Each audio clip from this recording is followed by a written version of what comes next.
Hi everyone, welcome back to your academy, that is Achievers Academy. This side Nisha Sharma. Hope you all are fine. So guys, finally on your demand, आप demand करते हो और मैं कुछ ना कुछ create कर ही लेती हूँ, क्योंकि आप लोगों की इतने ढेर सारे कमेंट्स आते हैं एक उम्मीद के साथ, तो मुझे लगता है यार कुछ स्टार्ट किया जाए, अपना क्या जाना, थोड़ी सी मेहनत कर लेंगे। तो आज से मैं स्टार्ट कर रही हूँ ऑन योर डिमांड टीचिंग से रिलेटेड CA GS, क्योंकि स्टूडेंट्स को बहुत सारा ये था कि मैम बहुत करंट अफेयर हैं, बहुत SSC है, वो सब पढ़ाते रहते हैं, बट हमें एक ऐसी सीरीज चाहिए जो सिर्फ टीचिंग से डोमिनेट हो। देखो करंट अफेयर तो हर जगह आते हैं, चाहे आप कोई भी एग्जाम दे रहे हो, लेकिन मेरा टारगेटेड है टीचिंग एग्जाम्स, जैसे DSSB में जो भी करंट अफेयर के क्वेश्चन हैं, एक ऐसी सीरीज ये क्रिएट करूंगी मैं, चाहे इसमें 15, 20, 30 जितनी भी क्लास होंगी, but to the point classes होंगी, जो एग्जाम में हमेशा आने वाले चैप्टर्स हैं, हमेशा आने वाले क्वेश्चंस हैं, चाहे वो स्टैटिक के हैं, चाहे वो करंट के हैं, चाहे वो करंट हट के जो जनरल स्टडीज बन जाता है, चाहे उसके हैं। ठीक है, तो मेरी कोशिश रहेगी इस सीरीज में हर एक इंपॉर्टेंट क्वेश्चन आपको टीचिंग के एग्जाम्स में GA GS GK से आने वाला कवर करवा दूं। बाकी वीडियो के बाद जो आपकी फीडबैक आएगी उससे थोड़ा सा मोटिवेशन डीमोटिवेशन का पता चल जाएगा मुझे। तो आज पहली क्लास हम डिस्कस करते हैं अबाउट द नोबेल प्राइजेस। आपको पता है नोबेल प्राइज एक ऐसा कॉन्सेप्ट है जहां से टीचिंग का आप कोई मर्जी एग्जाम उठा लो, चंडीगढ़, DSSB, NVS, जहां भी करंट आता है, आपको पता है नोबेल पुरस्कार जो लेटेस्ट दिए गए हैं उनसे क्वेश्चन जरूर आता है। ठीक है, एक कोशिश रहेगा क्लास पढ़ाना मकसद ना हो, उसको क्लास के साथ याद करवा के जाऊं। ठीक है, साथ मिलके। तो आज हम स्टार्ट कर लेते हैं नोबेल प्राइजेस के बारे में। ये जो बैकग्राउंड में फोटो दिख रही होगी, पहचान लिया होगा, ये सोने का सिक्का बना हुआ है। आप इसको गोल्ड मेडल कह दो, गोल्ड कॉइन कह दो, कुछ भी कह दो भाई, नोबेल विनर्स को यही दिया जाता है और साथ में एक ढेर सारी राशि दी जाती है। बताएंगे कितनी दी जाती है। नोबेल जो प्राइजेस हैं वो एक एनुअल प्राइज होता है, मतलब सालाना दिया जाता है, एंड ऑफ द ईयर के एंड में हर साल ये प्राइज दिए जाते हैं। जो इंसान किसी भी क्षेत्र में नहीं, ध्यान रखना, आप डायलॉग बोल देते हो, किसी भी क्षेत्र में महान करने वाले को नोबेल नहीं दिया जाता है। 6 फील्ड होते हैं, 6 ऐसे फील्ड होते हैं जिसमें आप कुछ यूनिक कार्य करते हैं तो आपको नोबेल पुरस्कार से नवाजा जाएगा। भविष्य में यदि आप कुछ खास, कुछ हटके दुनिया में करोगे तो नोबेल मिलेगा। तो नोबेल प्राइजेस की जो अनाउंसमेंट की गई थी वो 1895 में की गई थी। मैं देखो हर बहुत ज्यादा फैक्ट होते हैं, बट मैं टारगेट करूंगी उन फैक्ट्स पर जो करंट और एग्जाम ओरिएंटेड है। नोबेल की 2023 के नोबेल डिस्कस करने से पहले 2-4 इंपॉर्टेंट क्वेश्चन है, उनको सुन लो। 1895 में नोबेल पुरस्कार अनाउंस किए गए थे। एल्फ्रेड नोबेल एक महान साइंटिस्ट हैं जिनकी याद में, स्वीडन से हैं ये, इनकी याद में ही नोबेल पुरस्कार को मतलब अनाउंस कर दिया गया था कि भाई कुछ यूनिक करने वाले को नोबेल दिया जाएगा। तो ये अनाउंसमेंट हुई थी, ये घोषणा हुई थी 1895 में, ध्यान रखेंगे, बट घोषणा हुई थी। जो नोबेल्स देने स्टार्ट किए थे वो 1901 में, ठीक है, वो 1901 में। तो पहली बार जब नोबेल पुरस्कार दिया गया तो 1901 से आप कह सकते हो, आपके एग्जाम में डायरेक्ट क्वेश्चन बनेगा कि नोबेल पुरस्कार की शुरुआत कब हुई, तो 1901 आप याद करेंगे। अनाउंस कब किया गया, घोषणा कब की गई, 1895 में। ठीक है, तो ये दोनों पॉइंट है, सिंपल सा याद रखना। नोबेल प्राइज 6 क्षेत्रों में दिए जाते हैं। ठीक है, जो नोबेल प्राइजेस की हम बात करें तो नोबेल प्राइजेस 6 फील्ड्स में दिए जाते हैं। कौन कौन से? एक तो ये सिंपल फिजिक्स केमिस्ट्री, फिजिक्स जिसको आप भौतिकी कह सकते हो, मैं शॉर्ट में लिख रही हूं, PDF में सब है, केमिस्ट्री आगे होगा लास्ट में, वो फिजिक्स है, केमिस्ट्री है, फिर आपका मेडिसिन है। ठीक है, फिजिक्स, केमिस्ट्री, चिकित्सा मतलब मेडिसिन, 3 फील्ड हो गए। चौथा फील्ड है लिटरेचर, जो कि ये सिंपल क्वेश्चन भी बन सकता है PRT के एग्जाम में कि किस फील्ड में लिटरेचर नहीं दिया जाता है। लिटरेचर मतलब साहित्य, और एक पीस मतलब शांति। सबसे पहले ये 5 फील्ड थे जिनमें नोबेल्स अनाउंस हुआ था। आपसे प्रेजेंट में पूछे कि नोबेल कितने फील्ड में दिया जाता है, तो आप याद रखेंगे 6 में दिया जाता है। लेकिन याद रखना स्टार्टिंग में ये 5 अनाउंस हुए थे कि फिजिक्स में कोई बेस्ट करेगा तो उसको नोबेल दिया जाएगा, केमिस्ट्री में कोई बेस्ट करेगा तो उसको नोबेल दिया जाएगा, और मेडिसिन, चिकित्सा के अंदर कोई बेस्ट करेगा तो उसको नोबेल दिया जाएगा, पीस, शांति में कोई बेस्ट करेगा तो उसको नोबेल दिया जाएगा, या लिटरेचर मतलब साहित्य, साहित्य में यदि आप कुछ यूनिक करते हो, कुछ खास करते हो तो आपको नोबेल दिया जाएगा। ठीक है, तो स्टार्टिंग में ये थे। फिर 1968, डेट याद कर लेना जो जो बता रही हूं, तो इनमें नोबेल देना शुरू हो गया 1901 से। ठीक है, 1901 से इनमें नोबेल पुरस्कार देने शुरू हो गए। फिर 1968 में इकोनॉमिक्स के फील्ड में भी नोबेल देने की अनाउंसमेंट की गई कि भाई इकोनॉमिक्स भी ऐसा फील्ड है, अर्थशास्त्र भी ऐसा फील्ड है जिसके अंदर नोबेल पुरस्कार दिया जाना चाहिए। ठीक है, तो ये अनाउंसमेंट होती है 1968 में, बट पहला जो इकोनॉमिक्स के अंदर नोबेल दिया जाता है वो दिया जाता है 1969 में। ठीक है, तो यहां तक आपने कितने क्वेश्चन समझे? यहां तक आपने 2-3 बात समझी कि जो नोबेल पुरस्कार हैं वो एनुअल रूप से दिया जाने वाला उत्कृष्ट 6 फील्ड होते हैं जिनमें ये पुरस्कार दिया जाता है। ये अल्फ्रेड नोबेल की याद में दिया जाता है जो कि स्वीडन से बिलोंग करते थे। ठीक है, और स्वीडिश एकेडमी है जो कि स्वीडन की एकेडमी है, स्वीडिश एकेडमी जो कि नोबेल पुरस्कार को देती है। सबसे पहले 1901 में 5 फील्ड में नोबेल्स देने स्टार्ट किए।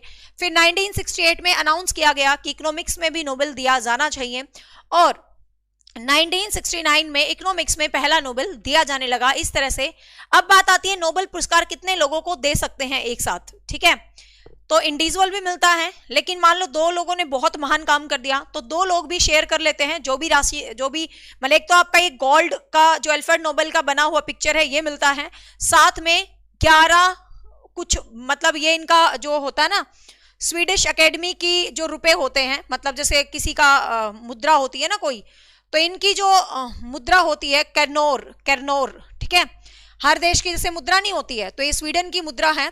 तो 11 मिलियन, ध्यान रखना पहले 10 मिलियन दी जाती थी, 2023 में 11 मिलियन दी है। तो 11 मिलियन इंडियन रुपीस की बात करें तो इंडियन रुपीस में ये बहुत सारे हो जाते हैं, मतलब 8 करोड़ के अराउंड। ठीक है, इंडियन रुपीस की बात करें तो 8 करोड़ के अराउंड है, और डॉलर की बात करें तो ये आपका 9,86,000 समथिंग है, और इंडियन रुपीस की बात करें तो 8 करोड़ के समथिंग है। पहले ये 10 मिलियन दिया जाता था, ये इनका जो स्वीडिश का रुपया है उस हिसाब से, और अब इसको लगभग मतलब 2023 में जो मिला है 11 मिलियन, और साथ में ये सिक्का। तो ये और इनसे बड़ा जो नाम आप समझ सकते हो यार, नोबेल ल्यूरेट है, ये अपने आप में कितनी खास बात है। ठीक है, हाँ, जो सपने में भी मतलब सोचना मुश्किल है ना। तो कहने का मतलब ये जो चीज है, तो ये हो गया कुछ basic information about the Nobel पुरस्कार।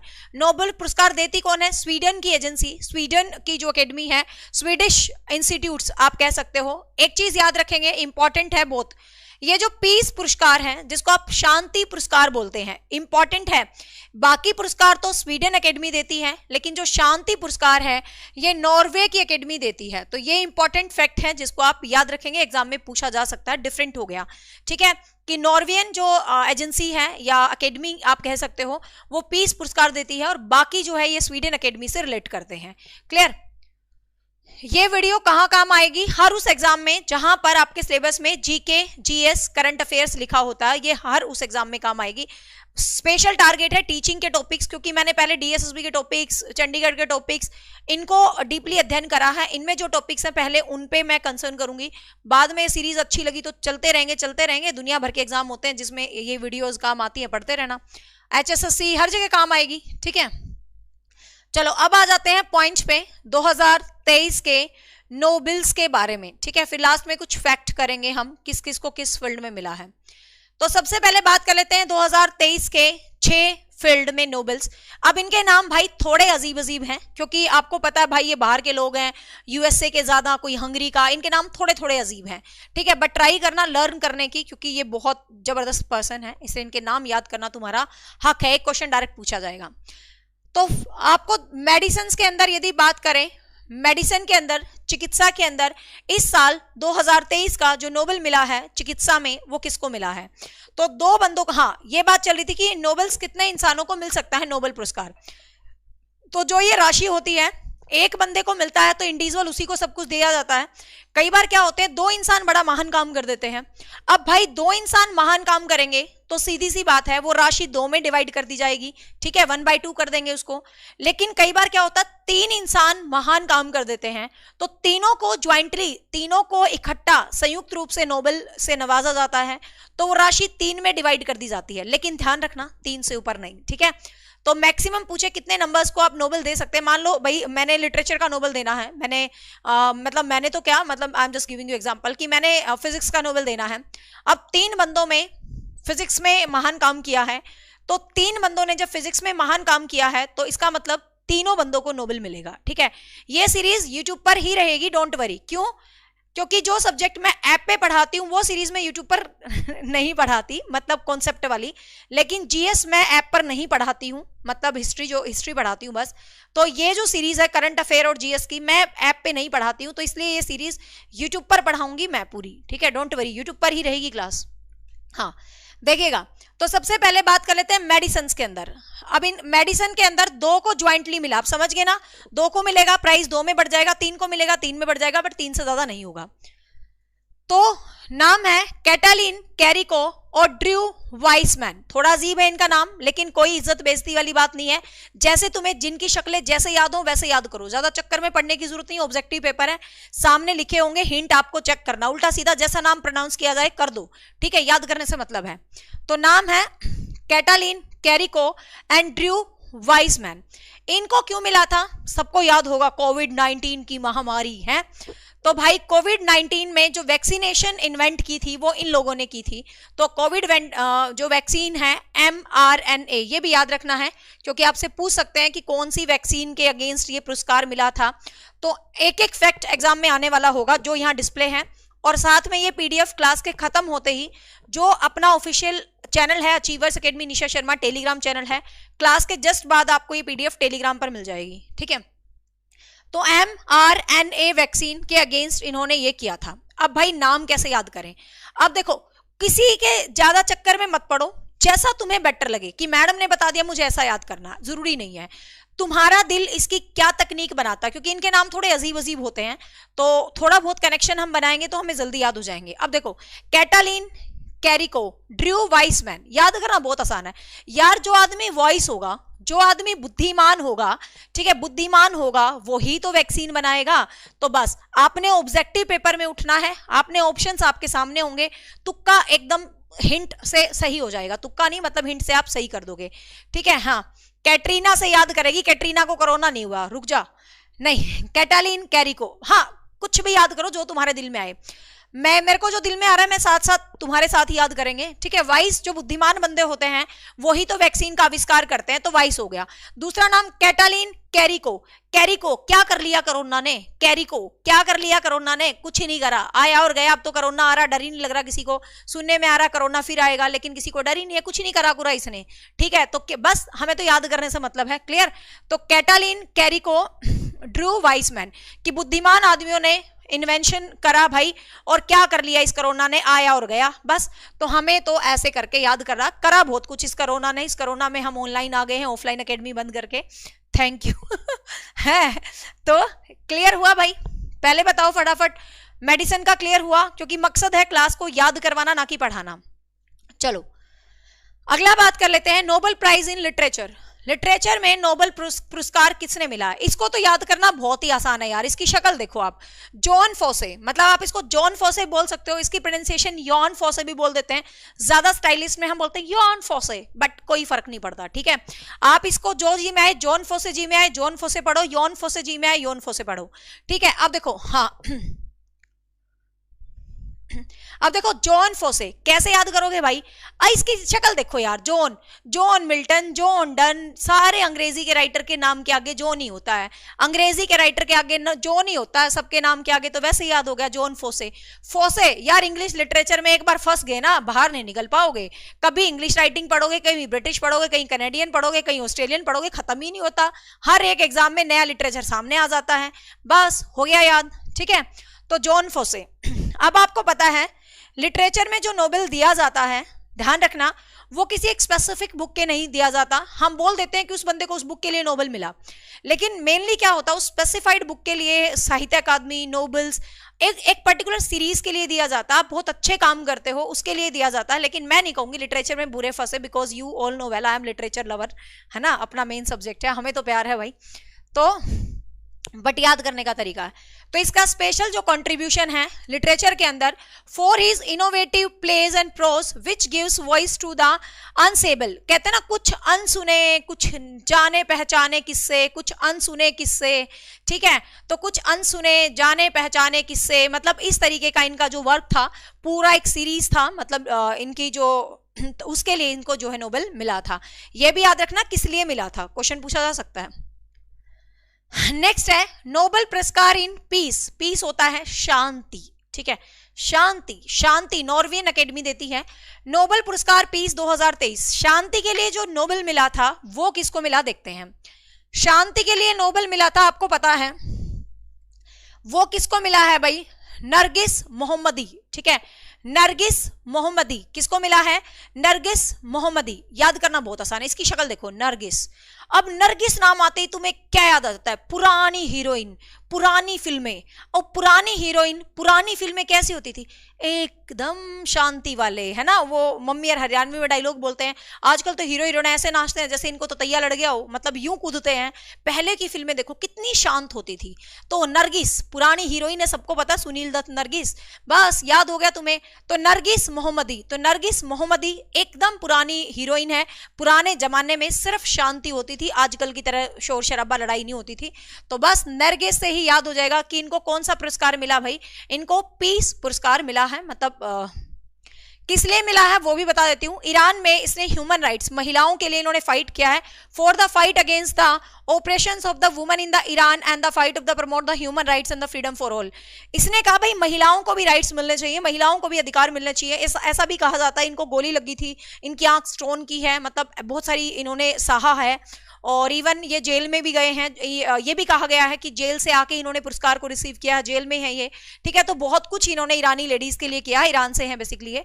तो याद हो गया भाई पीस, फटाफट। जेल इसीलिए हुआ है भाई, आप ज्यादा क्रांतिकारी बनोगे, आपको पता है भला करने वालों को जेल ही तो होती है, हाँ, सिंपल सी बात है। क्लियर, तो पीस पुरस्कार याद हो गया भाई। अगला याद कर लेते हैं science in the memory of alpha, economics में, ठीक है। अगला याद कर लेते हैं इकोनॉमिक्स के अंदर, इकोनॉमिक्स चिकित्सा के अंदर नोबेल जो है किसको मिला है। तो चिकित्सा में नोबेल किसको मिला है भाई, क्लॉडिया गोल्डिन, ठीक है, क्लॉडिया गोल्डिन किसको मिला है, क्लॉडिया गोल्डिन को। याद कैसे करोगे, कितना आसान है इसको याद करने। किसी भी देश की इकोनॉमिकी को बढ़ाने में सर्वप्रथम दो ही चीजें काम करती हैं, या टैक्सेस या सोना, बस हो गया याद। इकोनॉमिकी, किसी भी देश की इकोनॉमिकी को आप बढ़ावा दोगे तो सोने से दोगे भाई, किससे दोगे, सोना। सोना कितना सोना है, गोविंदा वाला गाना नहीं, गोल्ड, है ना। तो आपको पता है जो औरतों को बड़ा पसंद होता है, आजकल जमाना बदल गया, क्लॉडिया गोल्डिन, बस याद हो गया, बिल्कुल आसान सा ही, ठीक है। हाँ बिल्कुल, अभी जेल में ही है ये, ईरान की वुमेन राइट्स के लिए बहुत एफर्ट करा। उनकी आंख पे कहते गोली मार दी थी, पत्थर की आंख भी है इनके। बट आपको ये फैक्ट नहीं पूछेगा एग्जाम में, जो फैक्ट मैं पढ़ा रही हूँ वो पूछेगा, हाँ, बट पता होना चाहिए। इकोनॉमिक्स के लिए समझ गए भाई, क्लॉडिया गोल्डिन, हो गया याद, बिल्कुल आसान हो गया भाई। गोल्ड, सोना किसी भी देश की इकोनॉमिकी को बढ़ाने में महत्वपूर्ण योगदान करता है, बस। तो क्लॉडिया गोल्डिन याद हो गया। Having the advance of the your understanding of the women's labour market outcomes, इसने जो सर्च किया है वो ये किया है कि भाई जो मार्केट है उसमें जो महिलाएं हैं उनका श्रम कम क्यों है, भाई पुरुषों की पूंजी ज्यादा है, महिलाओं की क्यों नहीं है, क्या महिलाएं पुरुषों से कम है, मतलब महिलाओं की इकोनॉमिकी में क्या योगदान है, इस तरीके की बातें इन्होंने की हैं, तो उसके लिए इनको मिला है। 4 फील्ड पक्के याद हो गए इकोनॉमिक्स, क्योंकि ये इकोनॉमिक्स में किसको मिला भाई, क्लॉडिया गोल्डिन को, याद हो गया, ठीक है। पीस के अंदर नरगिस है अपनी शांति वाली, साथ साथ दोहरा लो। लिटरेचर के अंदर तो जॉन फॉस फंस गए, और मेडिसिन के अंदर क्या करा कोरोना ने आके, वाइसमैनों ने दवाई बना दी, ठीक है। तो कैटलिन करिको और ड्रू वाइसमैन। अब ये थोड़े से अजीब से हैं, थोड़े से मुश्किल है, ध्यान से देखेंगे। Nobel prize in chemistry, chemistry 2023, chemistry रसायन केमिस्ट्री के अंदर नोबेल किसको मिला है देखते हैं। केमिस्ट्री के अंदर नोबेल किसको मिला है, मोंगी बोवांजी, ठीक है, मोंगी बोवांजी, लुइस ब्रश एंड एलेक्से येकीमोव, ठीक है। ध्यान से देखिएगा, अजीब से नाम है, तीनों को मिला है, 2 को मिला है, तो ये बात मैंने समझा दी ना, ज्वाइंट, जो भी 11 जो राशि थी ज्वाइंटली दोनों में बट गई, 3 में बट गई, 3 से ज्यादा में नहीं मिलती, ठीक है। तीनों ने मिलके महान काम किया, 3 मिलके नहीं, मतलब अलग अलग मिलके वटएवर जैसे भी, तो 3 में राशि बट गई। तो केमिस्ट्री 3 को मिला है इकट्ठा, आपको ध्यान रखना है। तो मोंगे बोवांजी, लुइस ब्रश एंड एलेक्से येकीमोव। अब कैसे याद करेंगे, ध्यान से देखो, केमिस्ट्री वाले लगा दो यार कुछ जुगाड़। देखो मोंगी बोवांजी, लोइस ब्रश, ब्रश, ब्रश से याद कर लो, ब्रश, ब्रश क्या होती है, दांतों की होती है, दांतों पे ब्रश मूवमेंट करती है। देखो मैंने नहीं कहा कि मेरे लॉजिक्स आपको अच्छे लगे, जरूरी नहीं है, ठीक है। मेरा मकसद है बस मेरी क्लास बच्चों को साथ साथ याद हो जाए, और एग्जाम में आप क्वेश्चन को जब अभी ये लगेगा यार क्या ऐसे याद करने की जरूरत है, लेकिन पेपर में जब आपके सामने ऑप्शंस होंगे ना, फटाफट आपके दिमाग में हिंट आ जाएगा, ठीक है। हाँ, तो मोंगी, बोवांजी, लुइस, ब्रुश, अल्केशी, यकीमोव, कैसे याद करोगे, ध्यान से देखो। ब्रश, ब्रश क्या करती है, दांतों पे मूवमेंट करती है, तो लोइस ब्रुश, ब्रुश हल्के से मूवमेंट करती है। आपको ब्रुश हल्के से करनी चाहिए, ना तो दांत बाहर आ जाएंगे, दांत बाहर आके बवंडी बेवड़े हो जाओगे, बिखर जाएंगे दांत बाहर आके। देखो कैसे भी याद करो, जिसको जैसे बेटर लगे वैसे याद करो, बट हमें हिंट लेने हैं, तुक्के बनाने हैं, ठीक है। लोइस बुर्श एंड एल्केशी, क्योंकि मुझे लगता है ऐसे तुक्के मत बनाओ जिस तुक्के को भी याद करना पड़े, इन शब्दों में से ही तुक्का निकालो ताकि शब्द की शक्ल देखते याद आ जाए, ठीक है। तो लोइस ब्रुश, तो ब्रुश हल्के से, यकीमो मतलब हल्के से मूवमेंट करो भाई ब्रुश की, ना तो बेवड़े सारे दांत तुम्हारे बाहर आ जाने हैं बस, ठीक है। तो मोंगी बुआंजी, एक नाम है ये मोंगी बुआंजी, दूसरा नाम है लुइस ब्रश, एंड तीसरा नाम है एल्के से यकीमोव। हो गए तीनों नाम याद, फटाफट से बताइए केमिस्ट्री के, वेरी गुड, शाबाश, है ना। मोगली ब्रुश करने आया, कैसे भी याद करो, हाँ मोंगी बेवड़े, मोंगी मोगली से रिलेट करके याद करो, लुइस ब्रुश हल्के से मूवमेंट, ब्रुश करोगे तो मूवमेंट हल्के से करोगे, तो ये तो वैसे ही याद हो जाएगा। And the last 6th Nobel पुरस्कार इन फिजिक्स। फिजिक्स की शक्ल जितनी मुश्किल होती है, फिजिक्स सब्जेक्ट जितना मुश्किल होता है, इसके नामों की शक्ल भी उतनी मुश्किल है। देखो ध्यान से, पियरे अगोस्तिनी, ठीक है, पियरे अगोस्टिनी, पियरे अगोस्तिनी, ठीक है। नेक्स्ट मतलब नेक्स्ट नाम है फ्रेंच क्रूजुअस, नेक्स्ट नाम है Ferenc Krausz, and Anne L'Huillier, Anne L'Huillier. Create video कह रहा है एमएलए लिख लो, एमएलए किसको लिख ले, अच्छा इसको MLA, ठीक है भाई। क्रिएट वीडियो ने भी ठीक बोला, देखो सबका अपना अपना होता है। क्रिएट वीडियो ने कहा मैम इसको MLA लिख लो, लो MLA लिख लो भाई। M से मोंगी, L से लोइस, A से हाँ MLA है, केमिस्ट्री वाला मास्टर MLA बन गया है। कुछ भी याद कर लो जो तुम्हें बेटर लगे। नेक्स्ट देखिएगा फिजिक्स, हाँ केमिस्ट्री वाला, अब कोई MBA करवा रहा, कोई MMB करवा रहा, भाई जो तुम्हारे जी में है वो करवाओ, ये एक तरीका है, सिर्फ मैंने सिखाने के लिए ये चीज ऑप्ट करी और मैं आपके साथ कर रही हूँ, कोई प्री प्लान क्लास नहीं है, जस्ट आपके साथ जो दिल में आ रहा कनेक्ट कर रहे हैं, मतलब ऐसे कनेक्ट करके, क्योंकि जीके जीएस अनलिमिटेड होती है ना। अब करंट अफेयर में आपको करवाऊंगी लिमिटेड टॉपिक्स के, तो ऐसे ही थोड़ी ना कि वो खत्म हो जाएंगे, उनको ऐसे ही मैजिकली याद करना पड़ेगा, ठीक है। चलो नोबेल पुरस्कार इन फिजिक्स, फिजिक्स के अंदर जो नोबेल है उसकी बात कर लेते हैं। तो देखो फिजिक्स की शक्ल देखो यार, फिजिक्स की शक्ल मुश्किल लगती है, तो इसके नामों की शक्ल देखो, पियरे अगोस्तिनी, फ्रेंच क्रूजुअस, एने ह्यूलियर।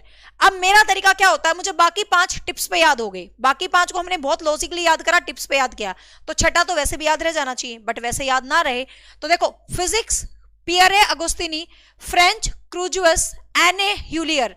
फिजिक्स के जो प्यारे लोग होते हैं वो हमेशा गुस्से, अगोनिस्टिक्स होता है ना, गुस्से में रहना, मतलब इंग्लिश के अंदर इस तरीके से अज्ञानी रहना। फिजिक्स के को जितने भी प्यारे होते हैं भाई वो अज्ञानी रहते हैं, हर बार उनके पेपर में कुछ ना कुछ नया सब्जेक्ट, नया क्वेश्चन देखने को मिलता है। तो फिजिक्स के प्यारे लोग वो फ्रेंच बहुत अच्छी बोल लेते हैं, ठीक है, वो फ्रेंच बहुत अच्छी बोल लेते हैं। और हमारी क्लास में एक एनी नाम की लड़की है जो फ्रेंच की टीचर है, ठीक है, कुछ भी याद करो, एनी फ्रेंच प्यारे। तो फिजिक्स के प्यारे, फिजिक्स के प्यारे तो आसानी से याद हो जाएगा, तो प्यारे अगोनिस्टिक, गुस्से में रहते हैं बेचारे, ठीक है। फिर फ्रेंच क्रूजियस, एनी ह्यूलियर, एनी ह्यूलियर नाम की मैडम है जो कि भाई फ्रेंच में कसुत्ती है, फ्रेंच क्रूजियस, ठीक है। कैसे भी आपको जैसे कंफर्ट लगे वैसे याद करो। तो फटाफट से बताइए क्या, और देखो मस्त जाखड़ जैसा नाम है वैसी ही मस्त ट्रिक बना दी भाई इसने। ये कह रहा है एनी ने फेरे प्यारे, एनी ने फेरे लिए फ्रेंच के साथ। ओ भाई मस्त जाखड़ ने तो बड़ी मस्त ट्रिक बना दी, ठीक है। एनी ने फेरे लिए फ्रेंच के साथ, ठीक है। कैसे भी याद करो, आई थिंक अब तुम्हें याद हो गया होगा, क्लास पढ़ाने का जो मकसद है वो पूरा हो रहा है। इसी पहले तो मैं सोच रही थी कि क्लास को रिकॉर्ड करके दूं, लेकिन फिर मेरे माइंड में आया नहीं यार, निशा जी की क्लास को रिकॉर्ड मत करके दे, क्योंकि रिकॉर्ड करूंगी तो जो मेरे माइंड में आइडियाज होंगे जस्ट वो ही दे पाऊंगी, और यदि मैं लाइव लूंगी तो बच्चों के आइडियाज साथ इन्वॉल्व होके क्लास और ऑथेंटिक हो जाएगी, है ना। जैसे ये ट्रिक्स जो बोले जा रहे हो तो किसी बच्चे को कोई कंफर्ट हो सकती है। Very good. हाँ, अब बात थी भाई केमिस्ट्री में प्राइज किस लिए मिला था, वो तो भूल ही गए। For the discovery of the synthesis of quantum dots, मतलब आपको पता है ना, कहते हैं भाई छोटा पदार्थ होता है और उसके भी, अब मेरे को साइंस इतनी तो आता नहीं है, बट आपको पता है भाई इलेक्ट्रॉन होते हैं, उसके अंदर भी बहुत सारे पदार्थ होते हैं, तो छोटे सूक्ष्म से सूक्ष्म कण के अंदर भी कुछ होता है। मतलब इस तरीके का इन्होंने जो क्वांटम डॉट्स थ्योरी को मतलब करा है। अब इतना डिटेल में आपको पता है, I am not science teacher, but you can understand कि जो सूक्ष्म जो डॉट्स होती हैं उनके ऊपर जो अध्ययन है उस तरीके से, ठीक है। तो केमिस्ट्री में ध्यान रखना क्वांटम डॉट के लिए। फिजिक्स में मिला है experimental methods of the generate is the, इन्होंने क्या किया है कि जो लाइट होती है, मतलब लाइट की स्टडी की है कि बहुत कम समय वाला जो लाइट है बहुत फास्ट मूव करती है, ठीक है ना। Pulse of the light for the study of the electronic dynamic matter, कि कैसे भाई लाइट कम से कम वाली चीज के अंदर भी जा सकती है, मतलब इस तरीके से। तो ये इन्होंने जो है अपना वो किया है, लाइक अगर फटाफट यहां तक की क्लास बताओ, सबको समझ आ गई। आई थिंक अब 2023 का एक भी नोबेल आया किसी भी पेपर में तो आप गलत नहीं करके आओगे, चाहे वो कोई मर्जी पेपर हो। हाँ चलो, क्लियर हुआ भाई। चलो अब कुछ 2-4 इंपॉर्टेंट फैक्ट्स हैं, उनको सुन लो। 2-4 इंपॉर्टेंट फैक्ट हैं। इंडिया में हैं हम, तो हमें पता होना चाहिए इंडिया में कितने बंदों को नोबेल मिला है, ठीक है। इंडिया में अब तक जो इंडियंस माने गए हैं 12 लोगों को नोबेल मिला है, ठीक है। इंडिया से रिलेटेड हो तो आपको इंडियंस के बारे में जरूर पता होना चाहिए, ठीक है। इंडिया में 12 लोगों को जो है नोबेल पुरस्कार मिला है, जिसके अंदर 5 तो ट्रूली इंडियन है।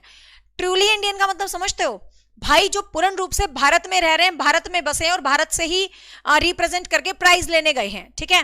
तो जो ट्रूली इंडियंस हैं, तो 12 लोग तो वो हैं जो भाई ट्रूली इंडियंस हैं। Got it. 12 नहीं, सॉरी 12 में से 5 वो हैं, नाम बताऊंगी पांचों के, जो इंडियन है, मतलब जिनकी सिटीजनशिप 100% इंडियन है जो, ठीक है। तो 5 लोग तो वो हैं, जिसमें 4 तो बिल्कुल ही प्योर इंडियन है, एंड 7 वो हैं जो इंडियन रेजिडेंसी में हैं, मतलब भारत के हैं, विदेश में पढ़ने चले गए लेकिन भारत का प्रतिनिधित्व करके उन्होंने नोबेल लिया, ठीक है। तो टोटल 12 हैं, जिसमें से आपको ध्यान रखना है इस तरीके से। सबको पता है भाई पहले भारतीय है, एवरीवन नो, रविंद्रनाथ टैगोर जी, जिन्होंने ये सम्मान देश को दिलवाया 1913 में, जो अपना लिटरेचर में पहला पुरस्कार रविंद्रनाथ टैगोर, सबको पता है बच्चे बच्चे को 1913 में मिला, उनकी पुस्तक गीतांजलि के लिए, जिनका इंग्लिश में टाइटल था सॉन्ग ऑफ रिंग, ठीक है। तो ये सबको पता, song of ring is a English title, ये आपको याद करना। Mother Teresa is only Indian जिनको ये नोबेल मिला है, लेकिन ध्यान रखना mother Teresa basically Indian born नहीं थी, बाहर से आई थी, बट उन्होंने भारत की नागरिकता ले ली थी, ठीक है। हाँ, तो मदर टेरेसा एकमात्र भारतीय महिला है जिनको नोबेल मिला था। अब वो 12 कौन कौन से हैं, इनके नाम आपको पता होना चाहिए, उनके बारे में पता होना चाहिए। सबसे पहले रविंद्रनाथ टैगोर जी, एवरीवन नो। उसके बाद सीवी रमन, फिजिक्स में सबसे पहले फिजिक्स में जो भारतीय थे सीवी रमन 1930, ये 1913 है, 13 का 3 30, ठीक है। सीवी रमन को मिला है 1930 में, ठीक है। नरगिस भारतीय नहीं है रेखा, ठीक है। हाँ, तो सीवी रमन 1930 फिजिक्स में मिला है इनको। अमर्त्य सेन, अमर्त्य सेन इकोनॉमिक्स में नोबेल पाने वाले पहले भारतीय हैं 1998, 1998 में इकोनॉमिक्स में पहले भारतीय है। हाँ, रमन इफेक्ट आपको पता है, रमन प्रभाव, रविंद्रनाथ टैगोर, अमर्त्य सेन। फिर जो पीस के लिए नोबेल मिला था 2014 में, नॉट 1914, 2014 में जो पीस के लिए नोबेल मिला था कैलाश सत्यार्थी, ठीक है। कैलाश सत्यार्थी को पीस के लिए नोबेल मिला था 2014 में, आपको ध्यान होना चाहिए, काफी इंपॉर्टेंट है। तो ये 4 वो हैं जो कि ट्रूली इंडियंस थे, भारत में ही पैदा हुए, भारत में ही रहे, भारत में ही काम किया, भारत से ही अवार्ड जीते, ठीक है। इसके अलावा 5वीं पर्सन है mother Teresa. Mother Teresa Indian born नहीं थे, बट भारत की नागरिकता इन्होंने ले ली थी, ठीक है। फिर दलाई लामा, जो बेसिकली इंडिया में रहे काफी टाइम, ये भी इंडियन की तरफ से इनको मतलब नोबेल मिला था। मदर टेरेसा और दलाई लामा को पीस के लिए, शांति के लिए नोबेल मिला था, ठीक है, ध्यान रखना। फिर है हरगोविंद खुराना, मेडिसिन्स में पहला नोबेल पाने वाले भारतीय थे हरगोविंद खुराना, ठीक है, हरगोविंद खुराना। फिर आपको ध्यान रखना है सुब्रमण्यम चंद्रशेखर, सुब्रमण्यम चंद्रशेखर, जिनको फिजिक्स में नोबेल मिला। ठीक है, ये भारतीय नेम है, आपको पता होना चाहिए। मान लो एलिमिनेट करने को पूछ दे कि कौन सा भारतीय नहीं है, तो आपको पता होना चाहिए। फिर वेनकी रामाकृष्णन, ठीक है, वेनकी रामाकृष्णन। अभिजीत बनर्जी, अभिजीत बनर्जी, ठीक है, अभिजीत बनर्जी। और इसके नाम ये 2 पर्सन और हैं, Ronald Ross and Rudyard Kipling. ध्यान से सुनिएगा, Ronald Ross and Rudyard Kipling जो थे, ये बेसिकली भारत के नहीं थे। ठीक है, आपको ना ज्यादा डीप में क्वेश्चन पूछे ना, आज तक टोटल भारतीय, वैसे तो 12 ही मानते हैं, लेकिन जो सही में भारतीय थे वो 9 हैं। यदि आपको ऑप्शन में 12 ना मिले, आपको ऑप्शन में 12 ना मिले तो नो कर देना। ठीक है, आपको ऑप्शन में 12 ना मिले तो नो कर देना, क्योंकि दलाई लामा भी बेसिकली सिटीजनशिप नहीं ली थी उन्होंने भी। ठीक है, और ये जो 2 बंदे थे, रोनाल्ड रोस और रुडियार्ड जो किपलिंग थे, ये दोनों किस प्रकार के बंदे थे, जो कि भारत के नहीं थे, ना ही इन्होंने भारत की नागरिकता ली, ना ही इन्होंने भारत में रहे। लेकिन आपको पता, जब अंग्रेज भारत आए हुए थे, ये उस टाइम के लोग थे, तो ये पैदा हुए थे उस टाइम भारत में। ठीक है, इसीलिए इनको इंडिया से कोरिलेट कर दिया जाता है। तो 12 ऑप्शन में मिले, और कुल नोबेल ल्यूरेट इंडियंस आपसे पूछे तो 12 टिक कराना। 12 ऑप्शन में ना मिले तो 9 मिलेगा ऑप्शन में, 9 टिक कराना। ठीक है, हाँ, कैलाश सत्यार्थी को नोबेल मिला था, याद रखेंगे ज्वाइंटली, बहुत इंपॉर्टेंट क्वेश्चन है। उस टाइम एक महिला भी थी जिसको नोबेल मिला था। फटाफट कमेंट करके बताओ, देखती हूं तुम्हें याद है या नहीं। थोड़ी बहुत जीके पहले पढ़ी होगी तो याद होगी। कैलाश सत्यार्थी के साथ पीस का नोबेल एक महिला को मिला था, और जिसका बहुत इंपॉर्टेंट क्वेश्चन है, सबसे यंगेस्ट महिला है वो नोबेल पाने वाली। ये भी हिंट देती हूं, नोबेल पाने वाली सबसे यंगेस्ट महिला है। Comment down the name of that female, जिनको कैलाश सत्यार्थी के साथ नोबेल मिला था, सबसे यंगेस्ट नोबेल पाने वाली महिला है। फटाफट बताएंगे। क्लियर? तो ये आपको क्या है बेसिकली याद रखना, ये तो मैंने शॉर्टकट अपना वैसे ही लिखा था। हाँ, एक ऐसी सोसाइटी है, यस, मलाला यूसुफजई, बिल्कुल सही है, शाबाश। मलाला यूसुफजई, जिनको की कैलाश सत्यार्थी के साथ नोबेल मिला था। याद रखना, 17 वर्ष की थी मात्र वो, सबसे कम उम्र में नोबेल पाने वाली महिला आपसे पूछा जाए तो मलाला यूसुफजई थी। ये भी क्वेश्चन याद रखना है, नोबेल्स के लिए बन गया ना। अब देखो, वैसे किसी को 1 बार नोबेल मिला, किसी को 2 बार मिला, बट रेड क्रॉस एक स्विट्जरलैंड सोसाइटी है जिनको 3 बार नोबेल मिला है। ठीक है, पीस के लिए 3 टाइम नोबेल जीता इन्होंने, 3 टाइम नोबेल, तो ये अपने आप में इंपॉर्टेंट है। एक और खास बात याद रखना, अब नोबेल पुरस्कार किसी को मिले, कोई मना करता है क्या? लेकिन एक बंदा है जिसने कहा था मैं नोबेल नहीं लूंगा। ठीक है, उसका नाम है 1964 में एक बंदा है जिसका नाम है जीन पॉल स्टारे। ठीक है, जीन पॉल स्टारे, इन्होंने नोबेल लेने से मना कर दिया था कि भाई इनको, ये नॉमिनेट हुए बट ये कहता मैं नहीं लेने आ रहा नोबेल। ठीक है, तो नोबेल पुरस्कार लेने से मना कर दिया, अपने आप में यूनिक क्वेश्चन बनेगा। लिटरेचर का नोबेल मिल रहा था इनको 1964 में, और इन्होंने मना कर दिया था। हाँ, पाकिस्तान से थी मलाला यूसुफजई, पता होगा सबको ही तो। ठीक है, जीन पॉल स्टारे, तो ऐसे याद करेंगे भाई ये तो स्टार ही था, नोबेल ही नहीं लिया इसने, है तो याद करना इसने नोबेल नहीं लिया था। Clear?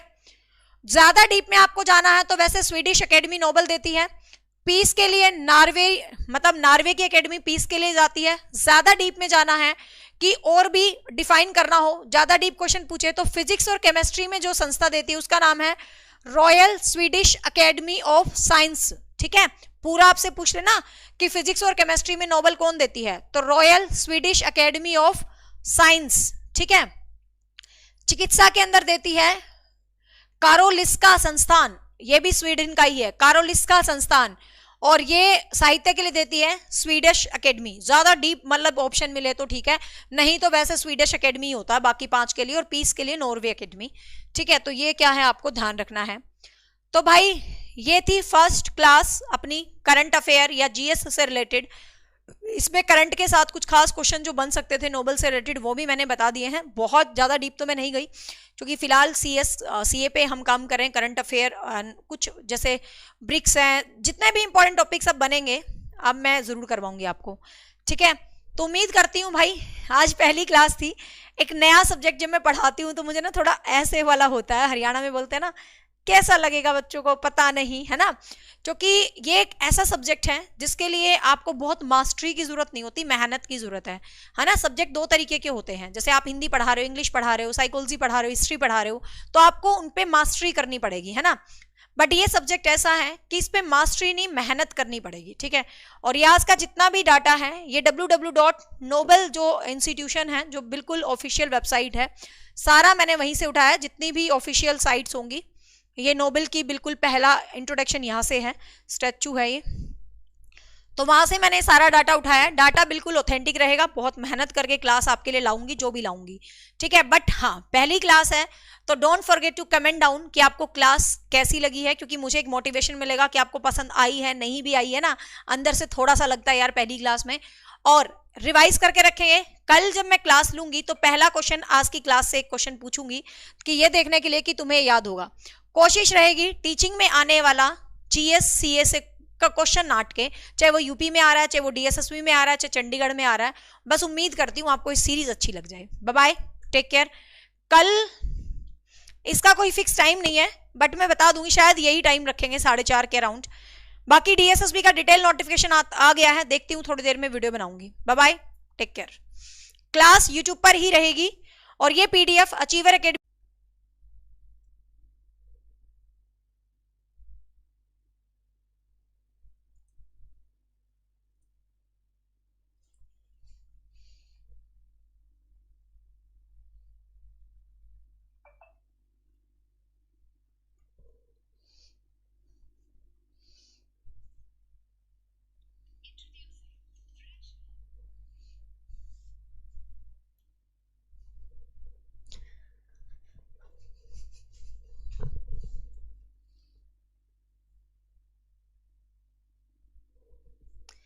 Hi everyone, welcome back to your academy, that is Achievers Academy. This side Nisha Sharma. Hope you all are fine.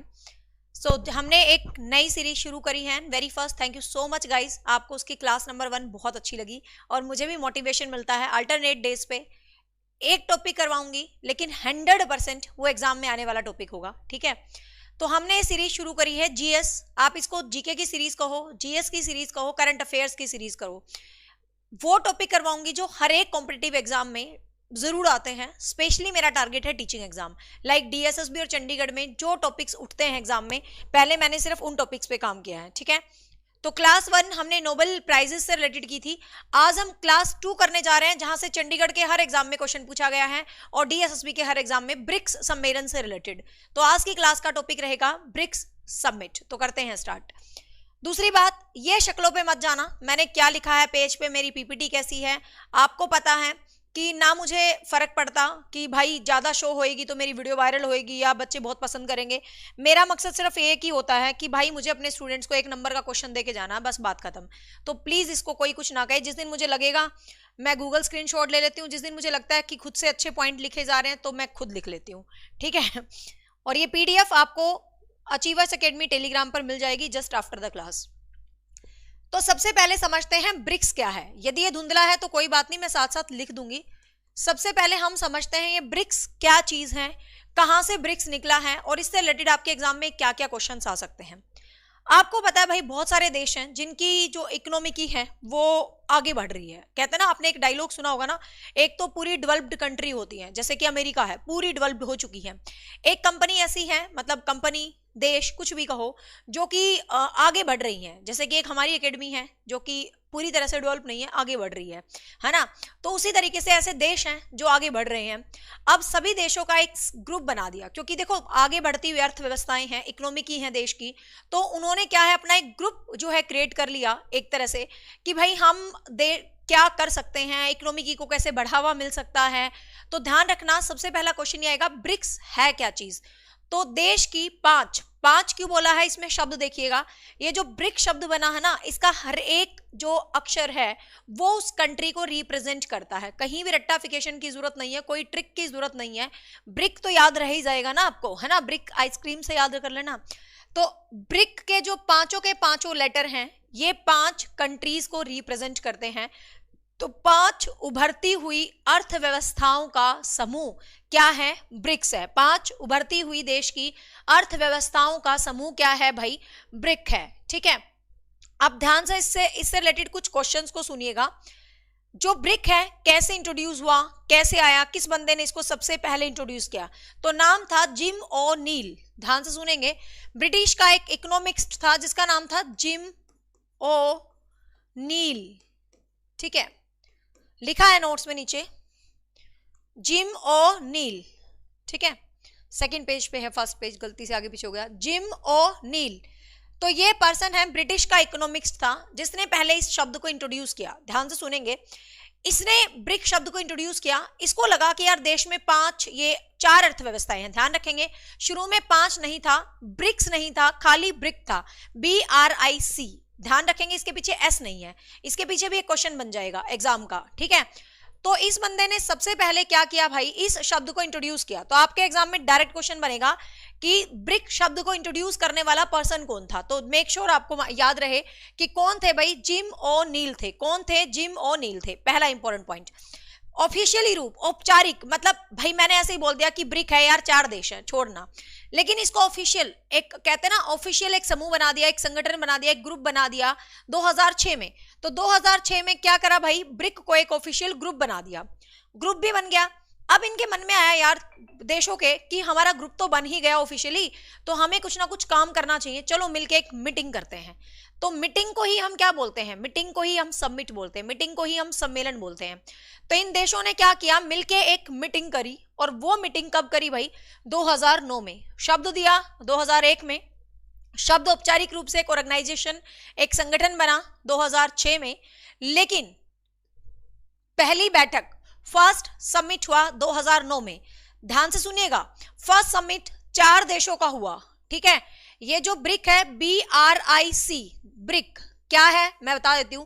B से है ब्राजील, गाना में आता ना ब्राजील, बड़ा फेमस गाना है। तो बी से है आपका ब्राजील, आर से है रशिया, आर से कौन सा है, रशिया, आई से क्या है, आई लव माई इंडिया, आई से इंडिया, सी से क्या है, चाइना, सी से क्या है, चाइना। तो Brazil, Russia, India and China, ये ही 4 देश थे शुरू में, और इन 4 देशों ने क्या किया भाई, एक सम्मेलन किया। तो क्वेश्चन बनेगा आपका, पहला ब्रिक सम्मेलन किन किन देशों के बीच हुआ था। तो 4 देश आपको ध्यान में रखने हैं, कब हुआ, 2009 में हुआ, सीधी सीधी सी बात है, और कहां हुआ, रूस में हुआ। 3 क्वेश्चन क्लियर। अब क्या हुआ, इसमें एक देश और आके मिल जाता है, ठीक है, इसके अंदर एक देश और आके मिल जाता है, जिस देश के साथ ये ब्रिक क्या बन गया, ब्रिक्स बन गया, ठीक है। एक देश और आके बन गया जिस देश के साथ ये ब्रिक्स बन गया, ठीक है, इसके पीछे एस और लग गया। तो 2010 में BRICS, तो एस क्या है, साउथ अफ्रीका। अब आपके दिमाग में क्लियर हो गया होगा, ब्रिक्स 5 देशों का समूह है एट प्रेजेंट। आज मैं वीडियो बना रही हूं 30 दिसंबर को, 29 दिसंबर को, 5 देशों का समूह है अब तक, लेकिन जनवरी से ये 11 देशों का हो जाएगा, बताऊंगी वीडियो में, ठीक है। लेकिन आज की डेट में 5 देशों का है, कोई इसको जनवरी में देखेगा तो 11 देशों का हो चुका होगा ये। तो आपको ध्यान रखना है ब्रिक्स। तो क्वेश्चन बनेगा डायरेक्ट आपसे कि साउथ अफ्रीका ब्रिक के अंदर कब जुड़ा था। तो कब जुड़ा था भाई, 2010 में, ठीक है। फटाफट से बताइए, यहां तक के पॉइंट्स क्लियर हुए, सारा बेसिक कि ब्रिक कहां से आया, कैसे पहली बैठक हुई और ये कब जुड़ा। 5 देश क्लियर हो गए होंगे, there is no trick. B से ब्राजील, आर से रशिया, सी से चाइना, आई से इंडिया और एस से साउथ अफ्रीका, ठीक है। तो ये तो कुछ बेसिक पॉइंट ऑफ व्यू कि ब्रिक्स कैसे शुरू हुआ, ठीक है। 5 देशों की अर्थव्यवस्थाएं हैं ब्रिक। अब क्वेश्चन आता है कि ब्रिक्स में कितना ग्लोबल पॉपुलेशन वाली कंट्री, मतलब ये जो कंट्रीज हैं इनका ये याद रखना कि वैश्विक आबादी इनकी 41% होनी चाहिए, जो जीडीपी है उनकी 24% है, और जो एक ग्लोबल बिजनेस है एक तरह से वो 16% है। ये 3 कंडीशन इन कंट्रीज की फुलफिल होती हैं, तो ये ब्रिक के क्या बनते हैं भाई, सदस्य बनते हैं एक तरह से। तो ये क्वेश्चन भी आ सकता है कि ब्रिक देशों की वैश्विक आबादी कितनी हो सकती है, 41%, जीडीपी कितनी हो सकती है 24%, या वैश्विक व्यापार कितना हो सकता है 16%, ठीक है। ये भी याद रखना है आपको, मतलब इन देशों में जो प्रतिनिधित्व करने वाली कंट्रीज हैं उनकी ये कंडीशंस होती हैं। तो एक जनरल सा पॉइंट है, इतना डीप नहीं पूछेंगे, बस पता होना चाहिए। अब बात करते हैं कुछ इंपॉर्टेंट क्वेश्चंस पे। ब्रिक्स का मुख्यालय कहां है, डायरेक्ट क्वेश्चंस जो आएंगे पेपर में। ब्रिक्स का मुख्यालय कहां है भाई, शंघाई के अंदर। शंघाई आपको चीन में है, ठीक है। ब्रिक्स का मुख्यालय कहां, शंघाई, और शंघाई कहां पर है भाई, चीन में है। तो आपको ध्यान रखेंगे ये चीन के अंदर है। अब क्वेश्चन आता है, ये वेरी वेरी इंपॉर्टेंट है, you can mark star on this question, 3-4 बार आ चुका है डिफरेंट एग्जाम्स के अंदर ये क्वेश्चन, कि ब्रिक का मुख्यालय तो संघाई में है, जापान मतलब चीन में है, क्लियर हो गया। लेकिन ब्रिक्स देशों का एक बैंक भी है, जैसे सबका एक बैंक होता है, अपना एक बैंक है, तो सबका एक बैंक होता है, तो ब्रिक्स देशों का जो बैंक है उसको कहा गया है एनडीबी। आपको शॉर्ट फॉर्म में भी क्वेश्चन पूछा जा सकता है, आपको डिटेल में भी क्वेश्चन पूछा जा सकता है, आपको शॉर्ट फॉर्म में भी क्वेश्चन पूछा जा सकता है। एनडीबी, ठीक है, एनडीबी को बोलते हैं न्यू डेवलपमेंट बैंक, ठीक है, एनडीबी को हम क्या बोलते हैं, एनडीबी को हम बोलते हैं न्यू डेवलपमेंट बैंक, ठीक है। तो क्वेश्चन आ जाए आपको सीधा सीधा कि ब्रिक्स देशों के बैंक का नाम क्या है, तो एनडीबी है उसका नाम। एनडीबी का मतलब क्या है, न्यू डेवलपमेंट बैंक। एनडीबी कब स्थापित हुआ था भाई, 2014 में, ठीक है। एनडीबी कब स्थापित हुआ था भाई, 2014 में, याद रखेंगे एनडीबी कब स्थापित हुआ, 2014 में स्थापित हुआ, जबकि 6th सम्मेलन हो रहा था, ठीक है। क्वेश्चन का एक एक वर्ड इंपॉर्टेंट है जो मैं आपको बता रही हूँ, क्वेश्चन का एक एक वर्ड है, लाइक शेयर करना वो तुम्हारे दिल की बात है, जितना करोगे मुझे मोटिवेशन मिलेगा इस सीरीज को और बेस्ट करते रहने का, है ना, वो तुम्हारे ऊपर है, मैं नहीं कहती, है ना। जैसे कि एक लड़की है बड़ी अच्छी कहती है हमेशा, यार लाइक कर दिया करो मैडम की video, it's up to you, ठीक है, माई फोकस इज दिस। आप ध्यान से देखो, क्वेश्चन डायरेक्ट पूछेगा आपसे कि न्यू डेवलपमेंट बैंक किस सम्मेलन के तहत स्थापित हुआ, 6 सम्मेलन के तहत। कब हुआ, 2014 में हुआ, ठीक है। ब्राजील में हुआ था ये सम्मेलन, ब्राजील की भी जगह थी कौन सी, फोर्टालेजा, ज्यादा डीप पूछे तो फोर्टालेजा जगह थी ब्राजील में जहां पर ये सम्मेलन हुआ था, और एनबीडी की स्थापना हुई थी जो कि ब्रिक्स देशों का बैंक है, ठीक है, क्लियर यहां तक। अब आ जाते हैं मेन क्वेश्चन पे जो कि आपके अपकमिंग एग्जाम्स में पूछा जाएगा। हाल फिलहाल ब्रिक्स देशों का सम्मेलन हुआ था अगस्त में, आपने सुना होगा अगस्त में प्रधानमंत्री मोदी जी दक्षिण अफ्रीका के दौरे पे गए थे, शायद ये बात तो सबको पता होगी, ये डायलॉग तो पता होगा, प्रधानमंत्री जी एक सुराही लेके गए, गिफ्ट में दे के आए, दक्षिण अफ्रीका के दौरे पे गए, तो क्या करने गए थे वो दक्षिण अफ्रीका, घूमने, हवाई जहाज में मजे करने ना, वो ब्रिक्स देशों का सम्मेलन ज्वाइन करने गए थे, ठीक है। तो सीधी सीधी सी बात है, पहला क्वेश्चन तो यहीं से निकल गया। अगस्त में हुआ है ब्रिक्स देशों का हाल फिलहाल 15वां समिट, ध्यान रखेंगे कौन सा नंबर का समिट, 15वां समिट, 15वां समिट हुआ है हाल फिलहाल दक्षिण अफ्रीका के जोहान्सबर्ग ने। This is very important question for exam point of view, you can mark the 10 star on this question. पूछा जाएगा हाल फिलहाल हुआ ब्रिक्स देशों का सम्मेलन कहां हुआ, तो जोहान्सबर्ग में हुआ, जोहान्सबर्ग कहां है, अफ्रीका के अंदर, ठीक है। कब हुआ भाई, 2023, अगस्त 2023, ठीक है, याद रखेंगे, ठीक है। अब सीधी सी बात है, अध्यक्षता किसने करी होगी भाई, दक्षिण अफ्रीका के राष्ट्रपति ने की होगी, जिस देश में होएगा उसी देश का तो जो मेन बंदा होता है वही तो उसका प्रतिनिधित्व करेगा, ठीक है। तो अध्यक्षता भी जोहान्सबर्ग के राष्ट्रपति ने की होगी, है ना। तो 15वां डिटेल से करेंगे, 15वां से पहले 14वां याद कर लो, कोई कोई एग्जामिनर इतना मस्त होता है कि भाई एक आधा डाटा पीछे का भी पूछ ले गलती से, तो तुम्हें पता होना चाहिए 14वां सम्मेलन चीन में हुआ था, बस इतना सा पता होना चाहिए कि 15वां सम्मेलन हुआ है 2023 में, जिसको हम डिटेल से पढ़ने वाले हैं, लेकिन 14वां सम्मेलन चीन में हुआ था, जनरल नॉलेज के लिए याद करना, खास जरूरी नहीं लग रहा मुझे, ठीक है। हाँ तो 15वां सम्मेलन डिटेल से पढ़ लेते हैं। 15वां सम्मेलन, सबसे पहले तो क्वेश्चन पूछेगा कि 2023 में जो संस्करण हुआ है, जो समिट हुआ है, वो कौन से नंबर का था, तो वो कौन से नंबर का था, 15 नंबर का, ठीक है, वो कौन से नंबर का था, 15वें नंबर का था, याद रखेंगे। कब से कब तक हुआ है भाई, 22 अगस्त से लेके 24 अगस्त तक हुआ है, ठीक है, 22 अगस्त से लेके 24 अगस्त तक। अब ये क्वेश्चन है जो आपके एग्जाम में बहुत इंपॉर्टेंट पूछा जाएगा, इसकी थीम क्या था, इसका एजेंडा क्या था, इसका मकसद क्या था, इसका उद्देश्य क्या है ना। हर सम्मेलन का कोई ना कोई उद्देश्य होता है, हर सम्मेलन का कोई ना कोई मकसद होता है, एजेंडा कह दो, थीम कह दो, उद्देश्य कह दो, मकसद कह दो कि क्या इसकी मेजर थीम रही है, तो आपको पता होना चाहिए। इसकी थीम रही है ब्रिक्स एंड अफ्रीका, क्योंकि ब्रिक्स एंड अफ्रीका क्यों लिखा, अफ्रीका में हो रहा था, ठीक है। तो ब्रिक्स एंड अफ्रीका जिस देश में होगा उस देश को रिप्रेजेंट करेंगे ना साथ में, तो BRICS and Africa partnership for the mutuality accelerations growth and sustain development and inclusive multilateralism. यहां पर क्या है, तो हिंदी में देख लो इसको, पारस्परिक रूप से त्वरित विकास, सतत विकास और समावेशी बहुपक्षवाद, ठीक है। हाँ तो यहां पर ये जो है इसका क्या था भाई, थीम रहा, पॉइंट ऑफ व्यू रहा, आप कुछ भी कह सकते हो कि ये इसका क्या रहा, मेजर थीम या मेजर पॉइंट ऑफ व्यू।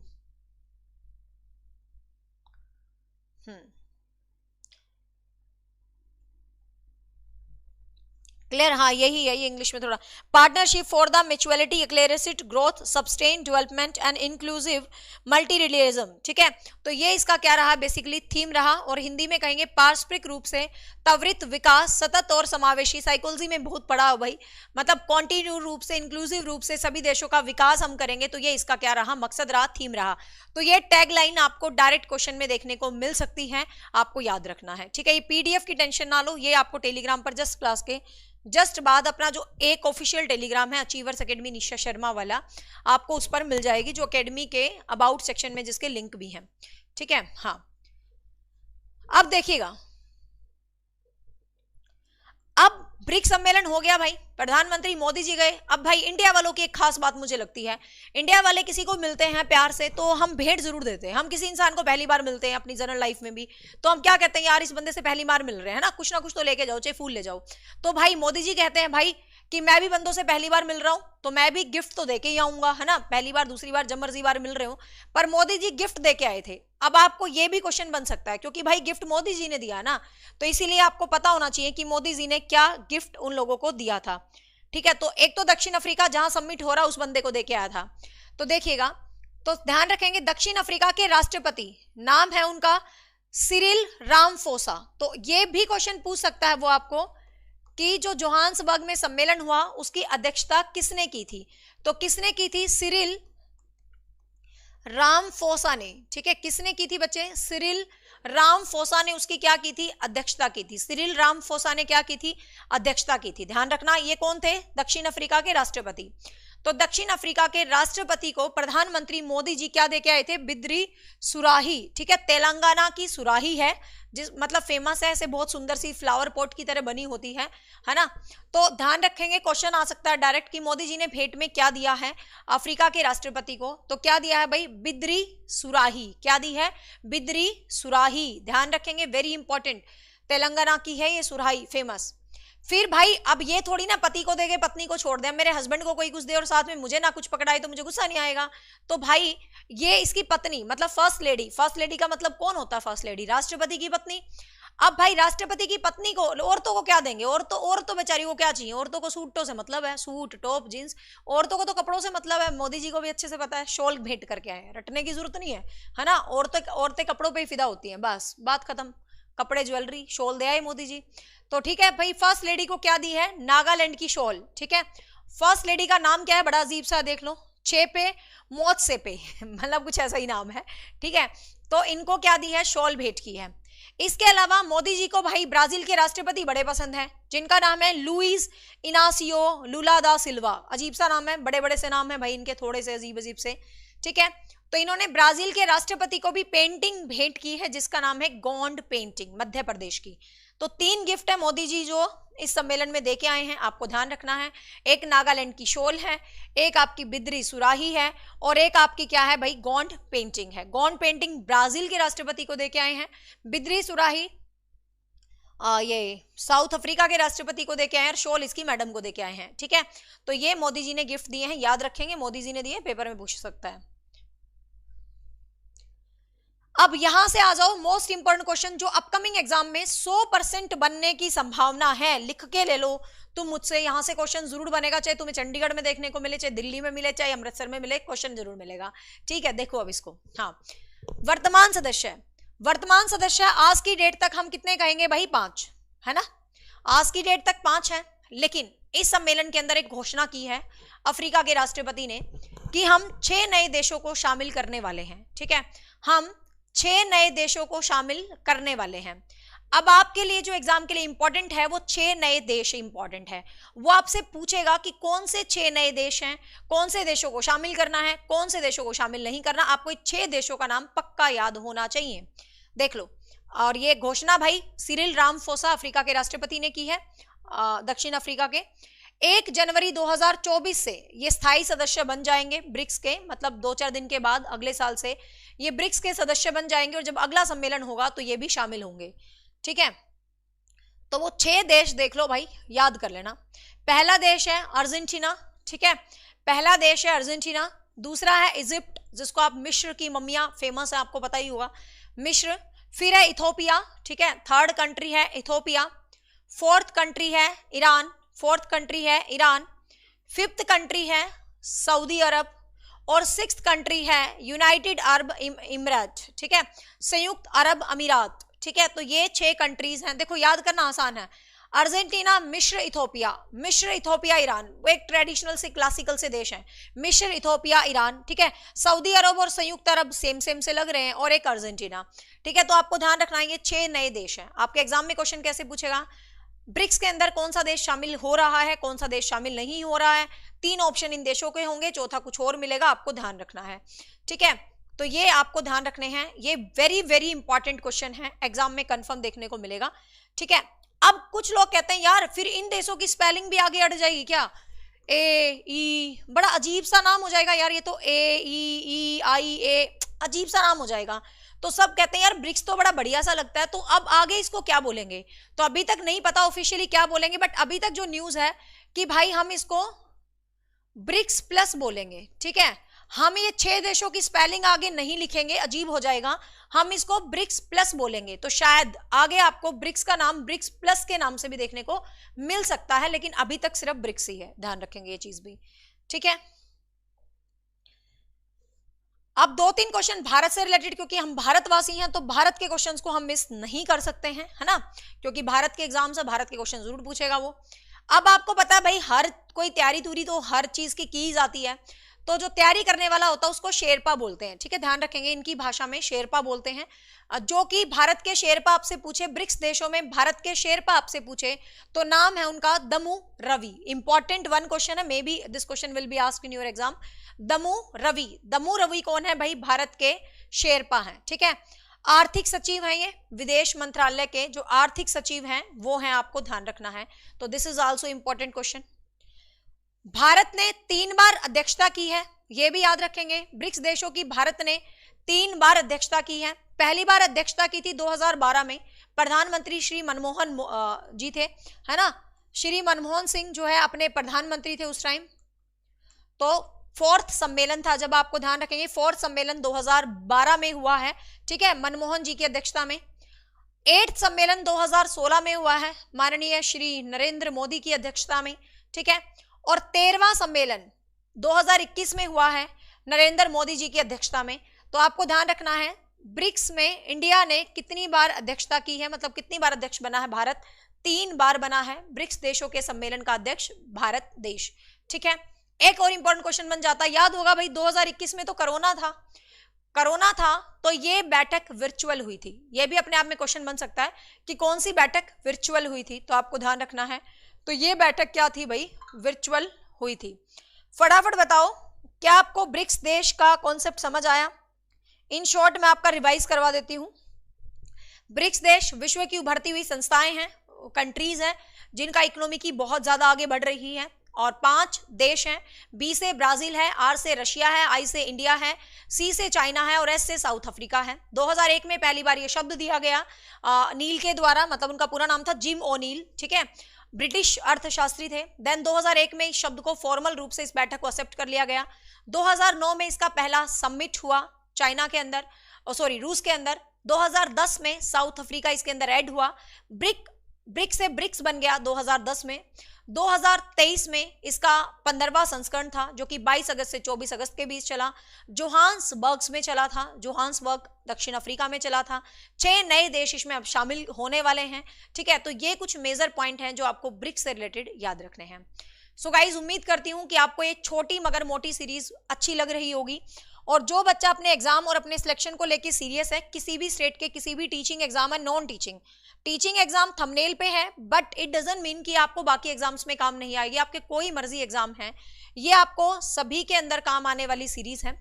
उम्मीद करती हूँ आपको ये पसंद आ रही होगी, और आपको पता आपके कमेंट और आपका जो वीडियो की शेयरिंग है वो मुझे मोटिवेट करती है। कुछ नया सब्जेक्ट जब मैं शुरू करती हूँ तो आप लोगों का जो कमेंट और जो शेयरिंग होता है उस वीडियो पे, वो मुझे मोटिवेट करता है कि यस कुछ अच्छा मैं करूँ और बच्चों को अच्छा लग रहा है। लेकिन टॉपिक हर क्लास में कंफर्म वो होगा जो आपको 1 नंबर देगा। मान लो चंडीगढ़ में क्वेश्चन नहीं आया गलती से, तो डीएसएसबी में जरूर मिलेगा, ठीक है ना। क्वेश्चन वही होंगे, वही टॉपिक्स मैं शुरू में उठाऊंगी जो बहुत बहुत इंपॉर्टेंट टॉपिक्स हैं, जहां से एग्जाम अक्सर क्वेश्चन पूछता है। Bye bye, take care, stay tune, मिलते हैं रात 8:30 बजे। Thank you. चंडीगढ़ पीआरटी का एग्जाम कब होगा इसका अभी कुछ भी नहीं पता, फैब से पहले तो नहीं होगा, आराम से बैठे रहो, ठीक है, मतलब पढ़ लो।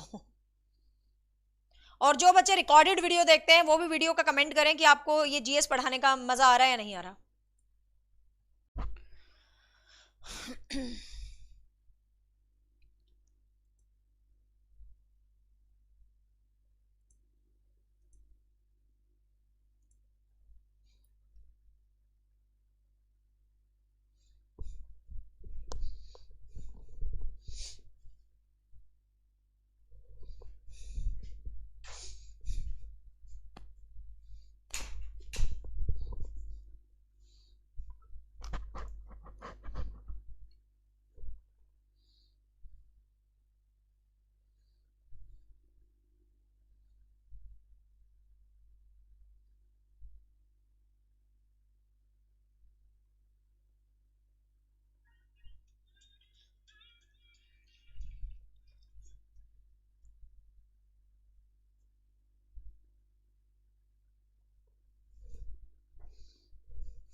Hi everyone, welcome back to your academy, that is Achievers Academy. This side Nisha Sharma. Hope you all are fine.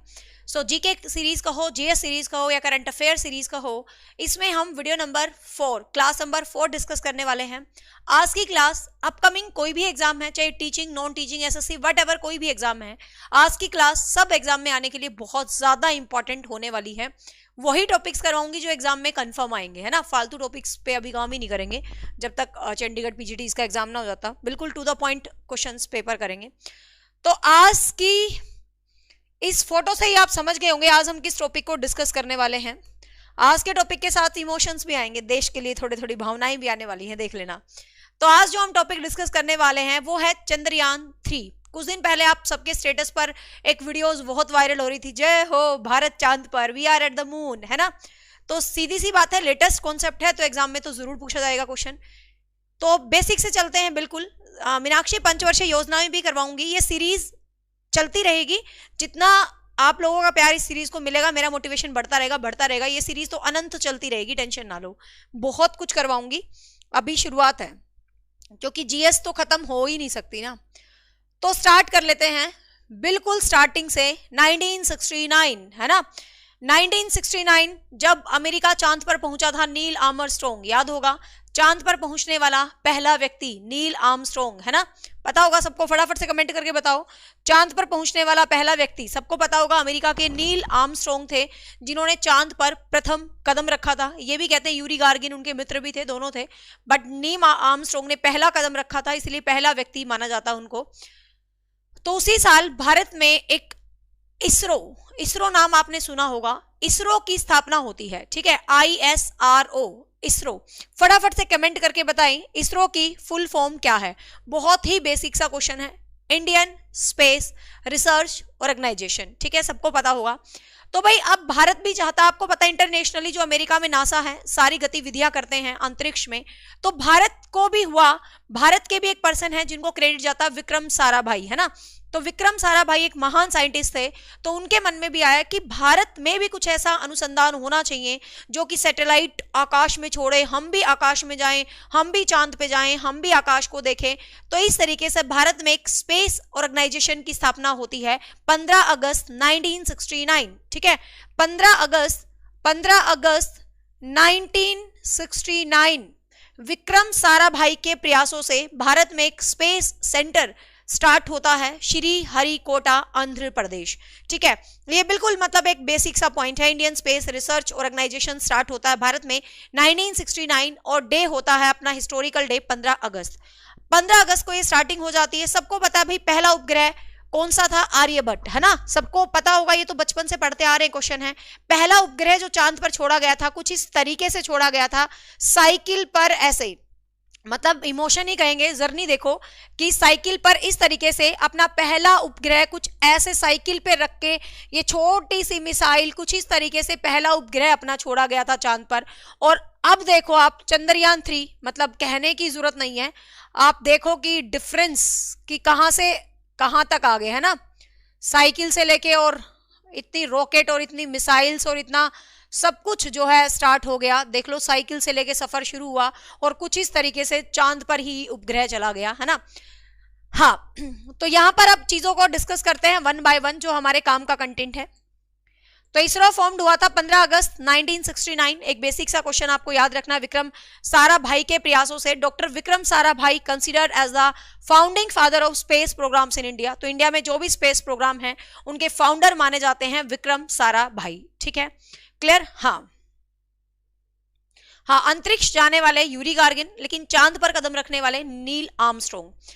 अब बात कर लेते हैं चांद पर हमसे पहले कौन कौन जा चुका है। चांद पर 4 देश जा चुके हैं, ठीक है। अब बात कर लेते हैं हम पॉइंट का। हम पढ़ रहे हैं चंद्रयान 3 मिशन, बट चंद्रयान 3 से पहले आपको कुछ बेसिक्स नॉलेज होनी चाहिए कि चंद्रयान है क्या। चंद्रयान, चांद पर भेजा गया यान, चंद्रयान 3 है उसके पीछे, तो इसका मतलब वो चंद्रयान 3 तीसरा मिशन है। तो इसका मतलब उससे पहले भी तो कोई मिशन हुआ होगा, तो वो भी आपको पता होना चाहिए। तो उससे पहले चंद्रयान 1 और चंद्रयान 2 2 मिशन उससे पहले होते हैं, ठीक है। लेकिन आपको पता है दोनों मिशन असफल हो जाते हैं, कोई कोई रीजंस रहे होंगे, और दोनों मिशन क्या हो जाते हैं, असफल हो जाते हैं। और तीसरा सफल मिशन तो इतिहास बना चुका है। दक्षिण ध्रुव पर जाने वाला भारत पहला देश बन चुका है, सबको पता है इन चीजों के बारे में थोड़ा बहुत, तो ठीक है। तो चांद पर जाने वाला भारत चौथा देश है। गलत मत कर देना, ये क्वेश्चन बन सकता है एग्जाम में। दक्षिण ध्रुव पर जाने वाला, साउथ पोल पर लैंडिंग करने वाला तो भारत पहला देश है, ठीक है। साउथ पोल पर लैंडिंग करने वाला, क्योंकि जो साउथ पोल है आपको पता है ध्रुव, आपने बचपन से ज्योग्राफी पढ़ी होगी, मुझे बहुत इंटरेस्टिंग लगती थी। मैंने एनसीईआरटी पढ़ा रखी है, मेरे चैनल पर पढ़ी होगी। कोई बच्चे सीटेट का एग्जाम देने चाहते हैं 6th 7th 8th की एनसीईआरटी मैंने पूरी पढ़ा रखी है ज्योग्राफी की। मुझे पहले बड़े अच्छे लगता था ये सब्जेक्ट सारे, ठीक है। शुरू में मेरा इंटरेस्ट ही जीके में बहुत होता था, बीच में छोड़ दिया था। तो आपको ध्यान होगा, हमने एक चीज बचपन से पढ़ी है, ध्रुवों पर बहुत ज्यादा बर्फ होती है, ध्रुवों पर बहुत ज्यादा बर्फ होती है। तो आपके माइंड में कभी आया कि दक्षिण ध्रुव पर क्यों लैंड हुआ, मतलब जो चंद्रयान 3 है वो दक्षिण ध्रुव पर क्यों लैंड हुआ, बाकी कहीं क्यों नहीं लैंड हुआ? क्योंकि भाई भारत चाहता था कोई कीर्तिमान स्थापित करना, भारत चाहता था यार उसका नाम भी दुनिया में अलग तरीके से गिना जाए। चांद पर तो पहले 3 देश जा चुके हैं, आपको पता है, अमेरिका जा चुका है, रूस जा चुका है, चाइना जा चुका है। तो भारत चांद पर ही चला जाता तो चौथा देश कहलाता। तो चांद पर जाने वाला तो भारत चौथा देश है, लेकिन भारत को लगा यार कुछ तो यूनिक हम करें, जो सारी दुनिया के बच्चे हमें पढ़ें कि भारत पहला देश बना। तो भारत ने अपनी जो सॉफ्ट लैंडिंग करी वो दक्षिण ध्रुव पर करी। रीजन क्या है? क्योंकि दक्षिण ध्रुव पर कोई भी देश जाना पसंद नहीं करता है, क्योंकि वहां एक्सेस में आइस है, बहुत ज्यादा बर्फ है। 273 मतलब 270 माइनस में, मतलब 270 डिग्री सेल्सियस माइनस में वहां पर टेम्परेचर रहता है। पड़ा होगा ना, ध्रुवों पर बर्फ जमी रहती है। सनलाइट वहां पर बहुत कम आती है, सूर्य की रोशनी ना के बराबर है, सूर्य का प्रकाश कम होता है, वहां पर जाना बहुत मुश्किल होता है। तो सीधी सी बात है, और वहां पर बहुत बड़े बड़े खड्डे हैं। तो जो देश वहां पर जाएगा तो कीर्तिमान तो स्थापित होना ही होना था। इसीलिए भारत ने दक्षिण ध्रुव को चुना कि कुछ तो हम अलग करेंगे, दुनिया में हटके करेंगे, और हटके कर दिखाया। तो आपको ध्यान रखना है, दक्षिण ध्रुव पर जाने वाला भारत पहला देश है ना, और चांद पर जाने वाला भारत चौथा देश है, ठीक है। ध्यान रखेंगे ये चीज, एक सिंपल सा छोटे छोटे पॉइंट है, हर वो पॉइंट जो एग्जाम में आ सकता है मैं आपके साथ डिस्कस करूंगी। तो भारत ने सबसे पहले छोड़ा चंद्रयान फर्स्ट, ठीक है। भारत ने सबसे पहले छोड़ा चंद्रयान फर्स्ट। चंद्रयान फर्स्ट जो छोड़ा वो छोड़ा 22 अक्टूबर 2008, ठीक है। तो चंद्रयान फर्स्ट को जब भारत ने छोड़ा तो उसके पीछे कोई ज्यादा बड़ा लॉजिक नहीं था। भारत ने कहा कि भाई एक वो कौन सा मिशन था, याद रखना, ऑर्बिटर मिशन। ऑर्बिटर मिशन का मतलब क्या है, ये चांद है। तो उन्होंने कहा हमारा और कोई मकसद नहीं है, ना ही हमें कोई खोज करना, ना ही कुछ करना, ये चांद के चारों ओर चक्कर लगा के आएगा और देख के आएगा कि चांद के चारों ओर क्या है। और आपने सुना होगा बहुत पहले खबर आई थी, चांद पर पानी है, चांद पर पानी है, चांद पर पानी है। तो ये खबर भी चंद्रयान फर्स्ट ने ही बताई थी कि चांद पर पानी दिखता है, चांद पर पानी है, ठीक है। तो ध्यान रखना, इसको कहां से छोड़ा भाई? सतीश धवन अंतरिक्ष केंद्र से, ठीक है। इसको कहां से छोड़ा? सतीश धवन अंतरिक्ष केंद्र से छोड़ा गया है इसको।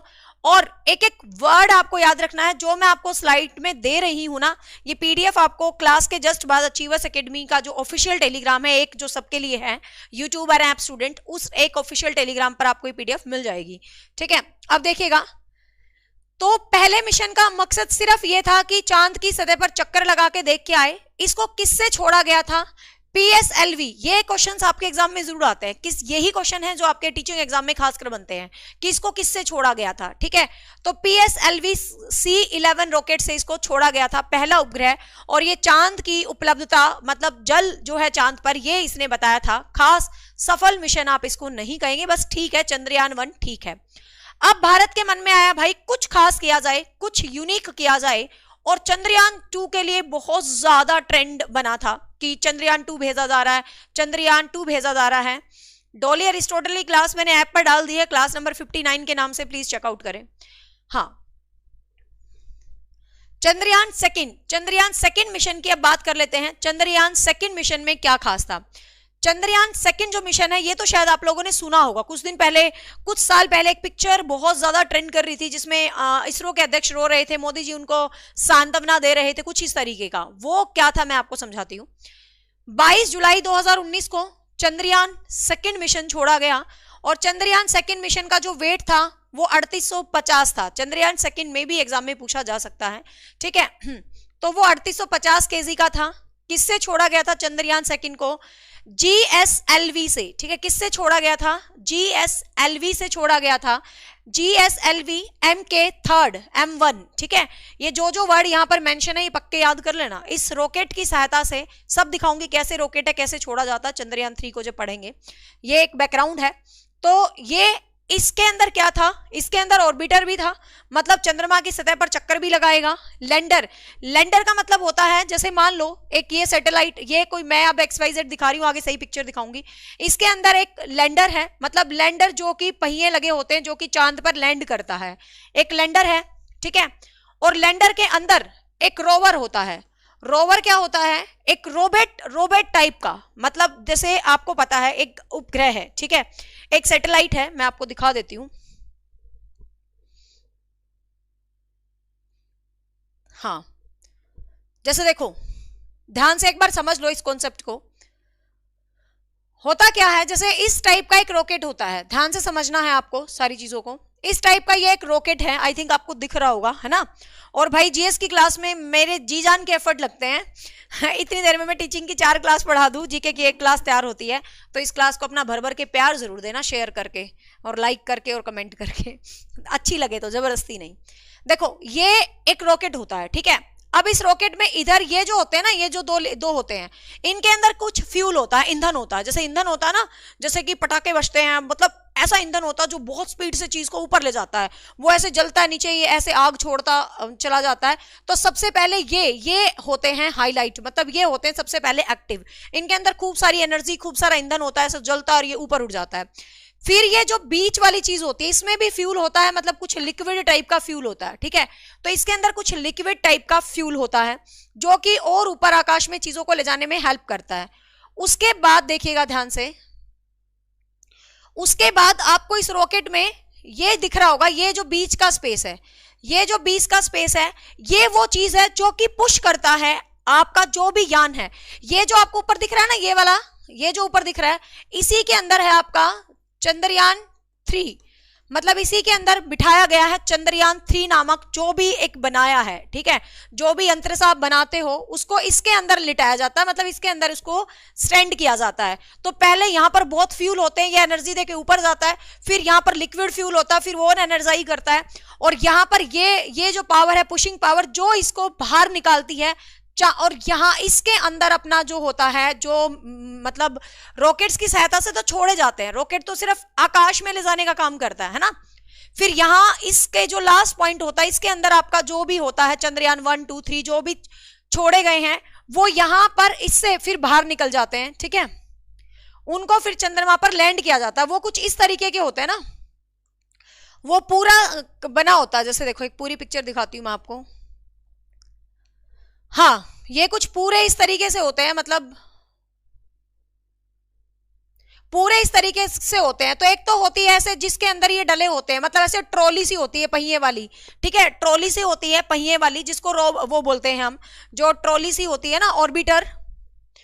एक सेकेंड, हाँ ये देखो, ठीक है, ये ट्रॉली सी होती है ना, ये लैंडर होती है, क्योंकि ये सतह पर क्या करती है, लैंड करती है। तो चंद्रयान 3 के जो ट्रॉली सी थी 6 पहियों वाली, जो कि सतह पर क्या करती है, लैंड करती है, धीरे धीरे चलती है सतह पर, और इसके अंदर ये एक रोबोट टाइप का जो पर्सन होता है, रोबोटिक सी पर्सनैलिटी होती है एक, वो रोबोट होता है रोवर। ठीक है, वो रोबोट कौन होता है, रोवर होता है, और वो रोबोट ही क्या करता है, ऐसे चलता है ठुमक ठुमक के चांद पे या कहीं कहीं, और जितनी भी पिक्चर्स हमें दिखाई देती हैं चांद से, ये पिक्चर बोलते हैं ना, ये पिक्चर चंद्रयान ने भेजी, ये पिक्चर भेजी, ये पिक्चर भेजी, तो वो सारी जो सूचना इकट्ठी करने का काम है वो कौन करता है, ये रोवर करता है। ठीक है ना, सारी रोवर को मिशन की बुद्धि कहा जाता है, मिशन का विजडम कहा जाता है, क्योंकि जितने भी काम करता है रोवर करता है, सारी सूचना इकट्ठी करके रोवर देता है। ठीक है, तो समझ गए होंगे आप रोवर, ऑर्बिटर और ये सारी चीजें।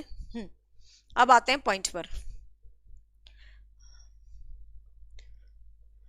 हाँ, तो बात है चंद्रयान 2 मिशन पे हम। तो चंद्रयान 2 मिशन में ऑर्बिटर, लैंडर और रोवर सब कुछ होता है, और जो लैंडर का नाम होता है विक्रम होता है। ठीक है, चंद्रयान 2 के भी लैंडर का नाम विक्रम है, चंद्रयान 3 के भी लैंडर का नाम विक्रम ही होता है। तो विक्रम होता है, और भाई इसको चांद पर छोड़ दिया जाता है, और जो रोवर होता है उसका नाम होता है प्रज्ञान। प्रज्ञान मतलब बुद्धि, विजडम। ठीक है, अब होता क्या है, ध्यान से सुनिएगा। अब चंद्रयान 2 आपने देखा होगा, जब बिल्कुल चांद की सतह पर जाने वाला होता है तो आपने सुना होगा वो टूट गया। क्यों टूटा? अब की बार आप एक वर्ड को ध्यान से, यदि आपने लॉन्चिंग देखी हो, लॉन्चिंग हिस्टोरिकल बनी थी, यदि आपने लॉन्चिंग को देखा होगा तो आपने एक बात बार बार सुनी होगी कि चंद्रयान 3 की सॉफ्ट लैंडिंग की जा रही है, सॉफ्ट लैंडिंग की जा रही है, सॉफ्ट लैंडिंग वर्ड बार बार सुन रहे होगे आप। ठीक है, ये बेसिक आपको पता होना बहुत जरूरी है, क्वेश्चंस तो फिर इजीली हो जाएंगे। तो चंद्रयान 3 की सॉफ्ट लैंडिंग का क्या मतलब था? ये जो लैंडिंग, क्योंकि भाई तुम देखो वो इतनी स्पीड से जा रहा है, उसकी स्पीड को धीरे करके, बिल्कुल धीरे धीरे करके चांद पर उतारा जा रहा था। लेकिन चंद्रयान 2 है ना, जब बिल्कुल उतरने वाला था दक्षिण ध्रुव पर, 2 किलोमीटर पहले वो क्रैश हो गया, क्योंकि उसकी सॉफ्ट लैंडिंग नहीं हो रही थी, वो स्पीड में ही था, हार्ड लैंडिंग बोलेंगे उसको। तो दिस इज द रीजन कि चंद्रयान 2 मिशन असफल रहा, और कहते हैं ना सारे भारतीयों का दिल टूट गया था कि चंद्रयान 2 असफल हो गया चंद्रयान 2, क्योंकि हार्ड लैंडिंग यहां पर हुई थी 2 किलोमीटर पहले। सोचो यार, वो यही वाला सीन है कि एस्टेट में 89 नंबर पर जो रहता है उसका दुख क्या होता है, ये वही वाला है। ये तो खैर उससे बहुत बड़ा है, देश का दुख है ये तो, बट मैं जनरल बता रही हूं कि यहां पर यहां पर 2 किलोमीटर से पहले क्या होता है भाई, वो टूट जाता है बिकॉज ऑफ हार्ड लैंडिंग। तो इस बार एक ही चीज पर काम किया गया था, सॉफ्ट लैंडिंग, कि भाई बहुत सॉफ्टली उसको चांद की सतह पर उतारेंगे ताकि वो टूटे ना, है ना। अपना जो मिशन है, अपना जो लैंडर है विक्रम, वो बिल्कुल आराम से अपने पहियों के साथ उतरेगा, फिर उसके अंदर से रोबोट बाहर निकलेगा और वो सारी जो पिक्चर्स है वो लेके आएगा अपना रोवर। ठीक है, तो पहले यहां तक बताओ, क्या आपको बेसिक समझ आया? इसरो क्या है, ग्रह कैसे छोड़े जाते हैं, कैसे कोई मिशन चांद पर जाता है, चंद्रयान 1 क्या था और चंद्रयान 2 क्या था? फटाफट से कमेंट कीजिए, क्या आपको यहां तक की बात समझ में आई? Then we will move on the our main concept Chandrayaan 3, और उससे जुड़े हुए एग्जाम में क्या क्वेश्चंस आ सकते हैं उन पे मूव करेंगे। फटाफट बताइए यहां तक कमेंट करके। समझ आया? Now we will move on our main historical point, जो कि आपके अपकमिंग डीएसएसबी, चंडीगढ़, आगे केवीएसआई, हरियाणा एचएसएससी का आप कोई भी एग्जाम दे रहे हो, दिल्ली पुलिस, ये मत सोचो मैं टीचिंग का पढ़ा रही हूं तो टीचिंग के अलावा कहीं काम नहीं आएगी। जीके तो सारी दुनिया में काम आती है, हर दुनिया के हर एग्जाम में जीके काम आती है। चलो, पर टीचिंग के टॉपिक्स को पहले इसलिए ले रही हूं क्योंकि हमारा target main VR for teaching academy. तो अब हम बात कर लेते हैं चंद्रयान 3। ठीक है,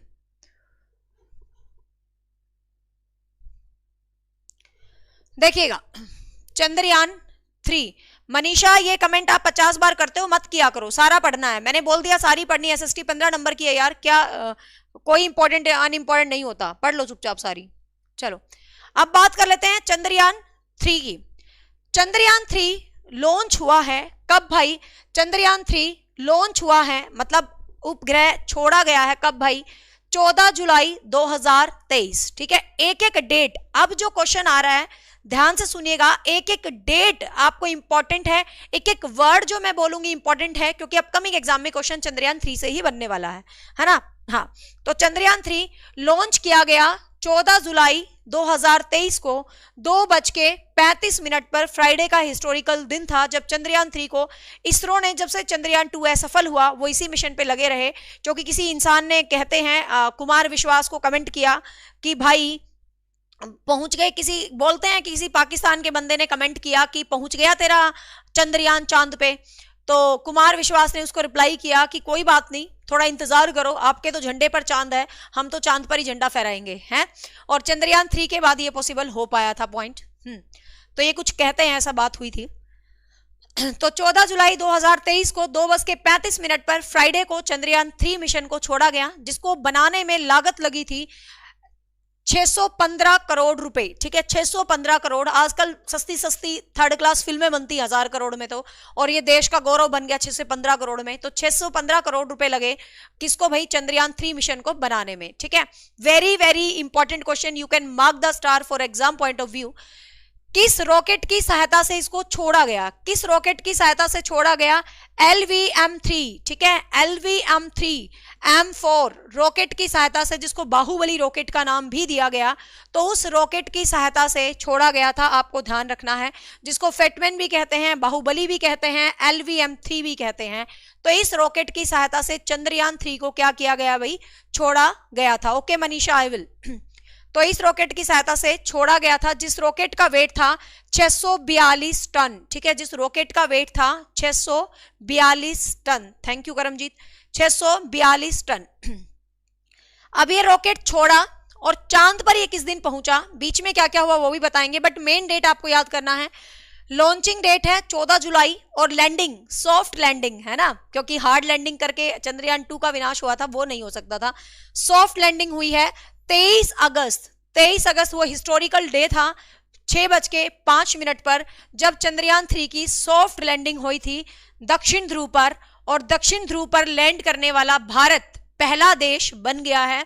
तो भाई जय हो इंडिया है, क्योंकि कुछ भी है यार, मतलब हम अपनी जीके में हमेशा पढ़ते हैं अमेरिका रूस जापान, अमेरिका रूस जापान, अमेरिका रूस जापान। सोचो प्राउड है ये कि अब वो लोग भी पढ़ेंगे कि भाई दक्षिण ध्रुव पर मूव करने वाला पहला देश भारत बना, तो लिख दो जय हिंद है, क्योंकि भाई प्राउड लग रहा, फील हो रहा है, पढ़ाते टाइम भी मुझे अच्छा लग रहा है, क्योंकि हम बचपन से पढ़ते हैं अमेरिका ने पहला वो करा, पहला वो करा, इंडिया का पहला नाम आता ही नहीं है। अब कम से कम हर जीके में ये तो आएगा कि दक्षिण ध्रुव पर चांद पर लैंड करने वाला पहला देश भारत बना, है ना। चांद पर चौथा देश, दक्षिण ध्रुव पर साउथ पोल पर पहला देश। ठीक है, तो यहां पर ये डेट आपको याद रखनी है। देखो ये इसका जितने भी पिक्चर्स हैं ये ऑफिशियल इसरो की साइट से हैं, जितने भी क्वेश्चंस लिए हैं वो jagrantjosh.com से लिए हैं, मैं आपको बता देती हूँ। तभी मैं कहती हूँ जीके बनाने में बहुत मेहनत लगती है यार सच्ची में। अब देखो यहाँ पर ये घटनाएं हैं कुछ, ठीक है, ये घटनाएं हैं कुछ, आपको पता होना चाहिए। यहाँ पर घटना 14 जुलाई को एक एक जो ये मैंने आप पिक्चर यहाँ पर लगाई है ना, एक एक पिक्चर में क्वेश्चन है, PDF आपको भेज दी जाएगी टेलीग्राम पर, एक एक पिक्चर में भी क्वेश्चंस हैं। 14 जुलाई को देखो ये लॉन्च हुआ है, तो यहाँ पर नीचे है LVM-3M4 व्हीकल से, यही तो क्वेश्चन आएगा पेपर में, और क्या आएगा, सक्सेसफुली लॉन्च चंद्रयान 3 लॉन्च हो गया है इससे। ठीक है, इस रॉकेट का नाम है बाहुबली रॉकेट। फिर 1 अगस्त को ये spacecraft inserted into the trans lunar orbit, चंद्रमा की उसमें ऑर्बिट में ये पहुंच गया है। कब भाई, 1 अगस्त को। ठीक है, 1 अगस्त को, 14 जुलाई से चला हुआ 1 अगस्त को, देखो इतना दिन लगा है इसको, तो कितना ज्यादा मेहनत है यार इसरो के लोगों का, ईंधन विंधन सब कुछ इतना मैनेज करके डाला है, बीच में नहीं रुकना, सीधा 1 अगस्त को जो ल्यूनर ऑर्बिट है वहां पर पहुंच जाता है। 5 अगस्त को successfully inserted into the lunar orbit, चंद्रमा की सतह में जो चक्कर लगाने वाली जगह होती है वहां पर प्रकट हो, 5 अगस्त को सक्सेसफुली वहां पर चला जाता है। 17 अगस्त को जो लैंडर मॉड्यूल है successfully separated from the propulsion module, इसके ना 3 मॉड्यूल हैं, ध्यान से सुनिएगा, क्वेश्चन बनेगा एग्जाम में, इंपॉर्टेंट क्वेश्चन बनेगा ये, बहुत ज्यादा इंपॉर्टेंट। जो मैंने आपको बताया था ये सारा है, तो इसके अंदर से 17 अगस्त को ये जो आपका है जो मतलब ये देखो ये पूरा जो बनाया है चंद्रयान 3 का, इसको बोला है प्रोपल्शन। ठीक है, प्रोपल्शन मॉडल। फिर इसके अंदर से आपका जो लैंडर है वो निकल गया, लैंडर जो पहियों वाली ट्रॉली वाला, ये तो पूरा बॉक्स। फिर इसके अंदर से पहियों की ट्रॉली जो कि निकली है उसका नाम है क्या, लैंडर विक्रम। और इस लैंडर के अंदर जो मेन हीरो निकला है रोवर, जो कि रोबोट सा टाइप का, जिसने पिक्चर इकट्ठी करी है घूम घूम के, ठीक है। तो 17 अगस्त को जो आपका प्रोपोर्शन मॉडल है ये निकल जाता है बाहर, और 23 अगस्त को Chandrayaan 3 set on the land, और 23 अगस्त को ये चंद्रमा की सतह पर उतर जाता है। तो यहां से ये इंपॉर्टेंट क्वेश्चन है जो आपको एग्जाम के लिए याद रखना है कि चंद्रयान 3 के 3 मॉड्यूल हैं, ठीक है। पहले नाम है प्रणोदक, प्रणोदक जिसको इंग्लिश में ये ही वर्ड जो मैंने अभी बताया आपको, इंग्लिश में इसको प्रोपल्शन लिखा हुआ है, PROPULSION, ठीक है। तो ये क्वेश्चन इंपॉर्टेंट है, एग्जाम में आ सकता है कि चंद्रयान 3 में क्या नहीं था। तो प्रणोदक है, लैंडर है, रोवर है, ऑर्बिटर नहीं था जो कि चंद्रयान 1 में था और चंद्रयान 2 में था। चंद्रयान 3 में ऑर्बिटर नहीं था, ध्यान रखेंगे, क्वेश्चन बनेगा एग्जाम में इंपॉर्टेंट, ठीक है। इसका मकसद यही था कि एक तो कीर्तिमान स्थापित करना, एक ध्रुव पर कोई नहीं गया, हम चले जाएं, रासायनिक खनिज जो भी है लेके आएंगे सारा, ठीक है ना। और भी क्या फर्क था, चंद्रयान 3 और भी क्यों सक्सेसफुल रहा भाई, चंद्रयान 2 जो था उसके अंदर सिर्फ एक ही कैमरा था, ऊपर ऊपर क्या दिख रहा था, वही इसरो के वैज्ञानिकों को यहां दिख रहा था, एक ही कैमरा लगा हुआ था, तभी तो नीचे धम से टूट गया। लेकिन चंद्रयान 3 में यहां भी कैमरा लगा, यहां भी कैमरा लगा के भेजा, ठीक है, दोनों जगह कैमरा लगा के भेजा। क्यों, जब ये नीचे उतर रहा था तो नीचे भी देखे, मान ले भाई ये नीचे उतर रहा है, यहां पूरा खड्डा हो, समुंदर हो, क्या पता क्या है, जैसे धरती है वैसे ही तो चांद एक है उपग्रह, ठीक है, धरती तो ग्रह है, चांद उपग्रह है, लेकिन क्या पता जब उतर रहा हो तो खड्डे में गिर जाए, पूरा समुद्र में गिर जाए, क्या पता कहां गिर जाए। तो यहां भी कैमरा लगाया, यहां भी कैमरा लगाया है चंद्रयान 3 में, तभी वैज्ञानिकों को पल पल दिख रहा था यहां खड्डा आ गया, यहां नहीं उतारना, थोड़ा सा और आगे उतारो इसको, ठीक है ना। तो ये चीज भी याद रखना। और चंद्रयान 2 में सोलर पैनल एक ही लगाया था। सोलर पैनल क्यों जरूरी है, क्योंकि सौर ऊर्जा से एनर्जी मिलती रहेगी।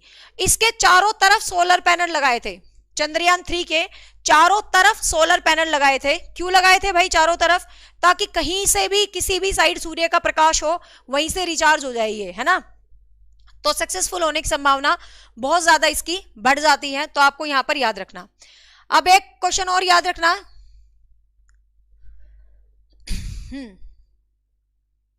ठीक है, ये वही डेट है जो मैंने अभी इस पिक्चर में बताई है, वही डेट मैंने यहां लिखी हुई है। फिर ये पिक्चर मिल गई, मैंने पिक्चर भी डाल दी, फिर ठीक है, ये चला गया भाई। फिर भाई ये चांद पर उतर जाता है, ठीक है, देख लो ये सारी पिक्चर्स हैं।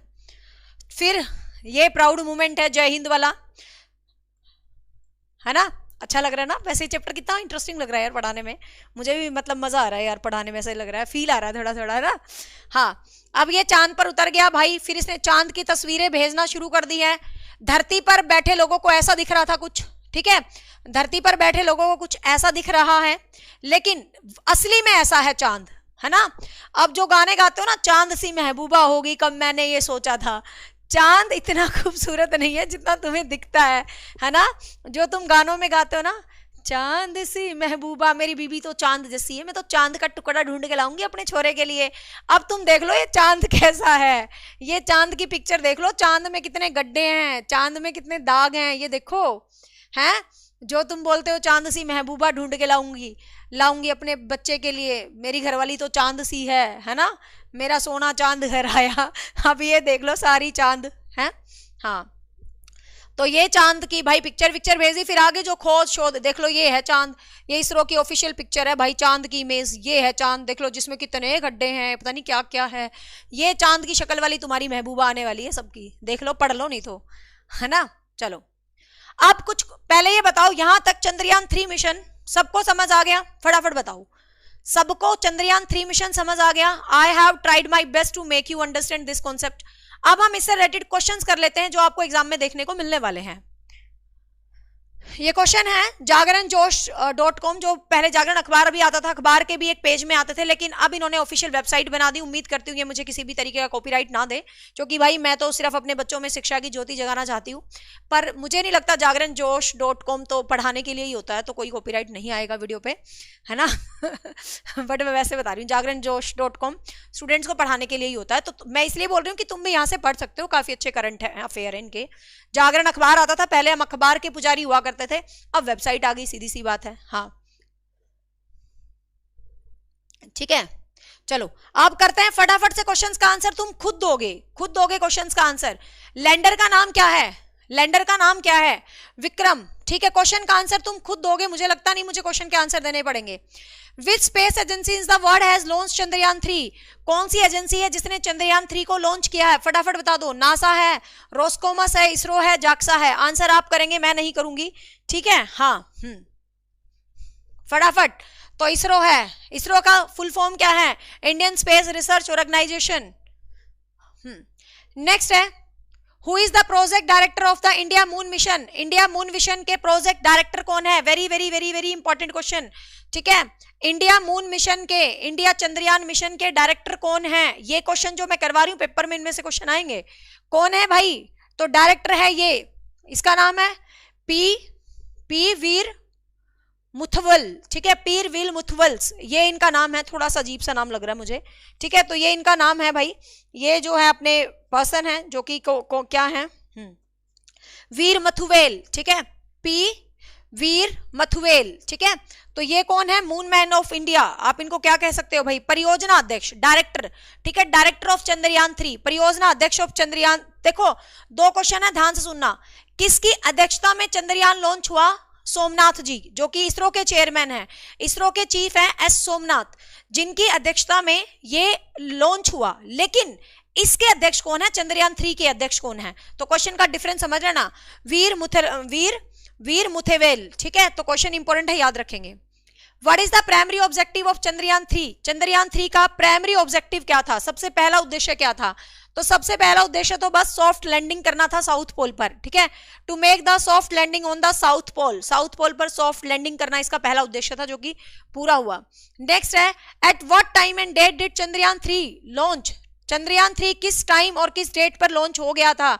तो मैंने कहा सारे क्वेश्चन के आंसर आप खुद दोगे, मैंने समझा दिया तुम्हें। 23 अगस्त 6:04 पर।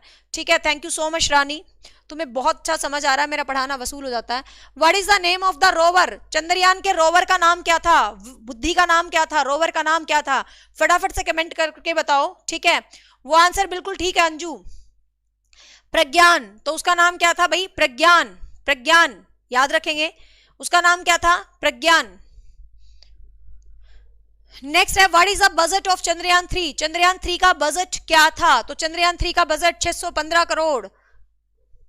नेक्स्ट है, how many days did Chandrayaan takes to reach on the moon surface? Moon surface पर पहुंचने में चंद्रयान ने कितने दिन लिए? लगभग 40 दिन। ठीक है, लगभग 40 दिन, याद रखेंगे एक एक क्वेश्चन एग्जाम के लिए। नेक्स्ट है, which fuel was used in Chandrayaan 3? Chandrayaan 3 में कौन सा फ्यूल, कौन सा ईंधन यूज किया गया था? तो कौन सा ईंधन यूज किया गया था? Liquid hydrogen and liquid oxygen. ठीक है, बोथ बी एंड सी, तो ध्यान रखेंगे। Liquid hydrogen and liquid oxygen दोनों ईंधन यूज किए गए थे चंद्रयान 3 में। देखो तुम्हें क्वेश्चंस खुद ब खुद आ रहे हैं। नेक्स्ट है, who is known as the rocket women of Chandrayaan 3? Chandrayaan 3 की रॉकेट वुमेन किसको कहा जाता है? क्वेश्चन इंपॉर्टेंट है, पीछे एक एग्जाम हुआ था अभी हाल फिलहाल, उसमें डाला था ये क्वेश्चन। रितु कारिधाल। ठीक है, याद रखेंगे, Ritu Karidhal, rocket women of Chandrayaan 3। Rocket women of Chandrayaan 3 किसको कहा जाता है भाई? रितु कारिधाल। नेक्स्ट है, what is the Shiv Shakti point of moon? Shiv Shakti point, जहां पर चांद उतरा था ना, जहां पर ये रॉकेट उतरा था, उस पॉइंट को नाम दिया गया शिव शक्ति पॉइंट, याद रखेंगे। ठीक है, तो शिव शक्ति पॉइंट क्या था? Landing site of Chandrayaan 3। Chandrayaan 3 जहां पर उतरा ना, पहला कदम जहां पर झंडा लगाया, उसको नाम दिया गया है शिव शक्ति। ठीक है, याद रखेंगे, क्योंकि हम शिव भगवान के पुजारी हैं। तो लैंडिंग साइट ऑफ चंद्रयान 3 को नाम दिया गया है शिव शक्ति। ठीक है, नेक्स्ट है, how many countries have launched on the lunar surface successfully? कितनी कंट्रीज चांद पर सक्सेसफुली उतर चुकी हैं? 4, पहले 3 थी सिर्फ, आपका रूस, चाइना और इंडिया, मतलब अमेरिका, चाइना और रूस, नाउ इंडिया, 4 कंट्रीज। नेक्स्ट है, how many countries have landed on the lunar surface successfully? 4। Next है, Chandrayaan 3 rover has confirm the presence of which of the following? किस चीज की प्रेजेंस उसके अंदर मतलब है? ऑक्सीजन की, सल्फर की, हाइड्रोजन की, ANC बोथ। तो ANC बोथ। ठीक है, चंद्रयान 3 का जो रोवर था, रोवर, उसके अंदर ऑक्सीजन भी थी और उसके अंदर सल्फर भी थी, ध्यान रखेंगे। ऑक्सीजन एंड सल्फर दोनों थी उसके रोवर के अंदर। रोवर का नाम क्या था? प्रज्ञान। यस, अब तो तुम रट गए। तुम तो कहते थे करंट अफेयर बहुत मुश्किल लगते हैं, जीके बहुत मुश्किल लगती है, हैं? नेक्स्ट देखिएगा, ISRO has confirmed that Chandrayaan-3 detected to the presence of the sulfur and oxygen on the lunar surface. Moreover, aluminium, calcium और भी बहुत सारे थे बट मेजर वो थे. What is the Chandrayaan-3 Pragyan looking for on the moon surface? क्या देखा भाई इसने? सबसे पहले तो जाके सबसे पहले ये देखा भाई सब कुछ जमा हुआ बर्फ ही बर्फ है सरफेस पर, तो sign of the frozen water, जमा हुआ पानी, जमी हुई बर्फ, सब कुछ जमा हुआ दिखा था. साउथ पोल पे तो वैसे भी 270 डिग्री से नीचे टेम्परेचर जमना ही था सब कुछ. ठीक है, क्लियर? ये तो कुछ डिफरेंस लिखे हैं जो मैंने आपको पहले ही बता दिया. भाई चंद्रयान 2 में चांद से दूरी मापने का कोई मीटर नहीं था. देखो चंद्रयान 2 में ये भी नहीं पता था कि चांद पर हम पहुंच रहे हैं, कितनी दूरी बाकी है, कितनी दूरी बाकी नहीं है. लेकिन चंद्रयान 3 में बिल्कुल दूरी मापने का यंत्र रखा गया था, क्योंकि आपने सुना होगा जब उसकी लैंडिंग हो रही थी कि बस इतना दूर है, इतना दूर है, इतना दूर है, ऐसे बोल रहे थे ना इसरो के पर्सन. तो ये आपको ध्यान रखना है कि दूरी मापने का यंत्र था जिसका नाम याद कर लो क्या था. चांद से दूरी मापने के यंत्र का नाम था डॉपलर वेलोसिटी. ठीक है, मतलब चंद्रयान 3 मिशन के अंदर चांद से वो मिशन कितना दूर है, एक एक पल की खबर इसरो को लग रही थी. तो वो किसके माध्यम से लग रही थी भाई? डॉपलर वेलोसिटी नाम से यंत्र लगाया गया था. ध्यान रखेंगे, चांद से दूरी मापने के लिए डॉपलर वेलोसिटी नाम से क्या लगाया गया था भाई? यंत्र लगाया गया था. तो this is very very important, आपको ध्यान रखना है. और एक टीटीसी एंटीना भी लगाया गया था जो कि सारे डाटा को दे रहा था. तो चंद्रयान 3 को इतना, क्योंकि आपने देखा होगा ना, यहां से आपको एक शिक्षा मिलनी चाहिए कि आदमी असफलताओं से ही सीखता है. अब आप किसी वजह से फेलियर रह गए किसी एग्जाम में, तो अपने आप को कम मत समझे और अपनी कमियों को देखें, उन कमियों को सुधारें और अपने आप को आगे बढ़ाएं. चंद्रयान 2 में क्या कमियां रही, चंद्रयान 3 में उनको बेस्ट करके भेजा गया और चंद्रयान 3 सक्सेसफुल हुआ. आप देखें आपके एग्जाम में क्या कमियां रहती हैं, आप उनको बेस्ट करें, आप अगला झंडा आप ही गाड़ दोगे, है ना, अपने रिजल्ट से. तो ये आपको ध्यान रखना है. तो ये AI टूल का, आर्टिफिशियल इंटेलिजेंस टूल्स का प्रयोग किया गया, 2 कैमरे लगाए गए, बहुत सारा काम जो है इसमें किया गया था. ये छोटे छोटे क्वेश्चन है, ये शॉर्ट में मैंने लिख दिए हैं. रोवर का नाम, रोवर 6 टायर वाला रोबोट था जो जानकारी इकट्ठा कर रहा था. ठीक है, तो आपको ये भी पॉइंट जो है बेसिकली ध्यान रखना है. ये एक छोटा सा है भाई, पृथ्वी की सतह पर चांद कितना % दिखता है? जो आपको चांद दिखता है वो 59% दिखता है. ठीक है, ये भी ध्यान रखना. हमें जो चांद का भाग धरती से दिखता है वो 59% दिखता है, 100% नहीं दिखता है. ठीक है, और ये भी आपको पता होगा कि हम मोटे नहीं है, हम गलत ग्रह पर पैदा हो गए हैं, है ना. ये लाइन सुनी होगी ना भाई, हम मोटे नहीं है, हम तो गलत ग्रह पर पैदा हो गए. तुम चांद पे चले जाओ, तुम्हारा वेट 1/6 हो जाएगा. तुम 60 किलो के हो, चांद पे तुम 6 किलो के हो जाओगे. ठीक है, तो चांद पर गुरुत्वाकर्षण नहीं है, आपको पता होगा. ठीक है ना, तो ये भी आपको ध्यान रखना है. 1/6 होता है चांद पर जो आपका वेट है, मतलब छठा हिस्सा रह जाता है, मतलब इस तरीके से, है ना. चांद पर पहला कदम नील आर्मस्ट्रांग ने रखा था. किस यान से गया था भाई वो? अपोलो 2. किस यान से गया था वो? अपोलो 2 से गया था, अपोलो 2. ठीक है, एक लास्ट क्वेश्चन और ध्यान रखना. चांद पर मैं यान भेजूंगा तो परमिशन भी तो चाहिए होती है, इसके लिए एग्रीमेंट्स भी तो होते हैं. तो चांद पर कुछ जाने आने के लिए जो एग्रीमेंट्स होता है उसका नाम है आर्टेमिस समझौता. तो ध्यान रखेंगे, क्वेश्चन आ सकता है किस समझौता के तहत चांद पर उपग्रह छोड़े जाते हैं? तो आर्टेमिस समझौते के तहत छोड़ा जाता है. अमेरिका इसको लीड करता है. चांद पर कोई भी गतिविधि करनी होती है तो सबसे पहले एग्रीमेंट होते हैं, यूं नहीं है उठा के चांद पे चल दिए, है ना. तो एग्रीमेंट्स होते हैं जिसका नाम है आर्टेमिस एग्रीमेंट. तो ये भी आपको ध्यान रखना है, आर्टेमिस एग्रीमेंट चांद पर गतिविधि करने से संबंधित जो है क्या होते हैं भाई? एग्रीमेंट होते हैं. क्लियर? पहले बताओ, रॉकेट मैन ऑफ इंडिया कहा जाता है के सिवान को. ये भी लिख लो, rocket man of India, rocket man of India, rocket man of India के सिवान.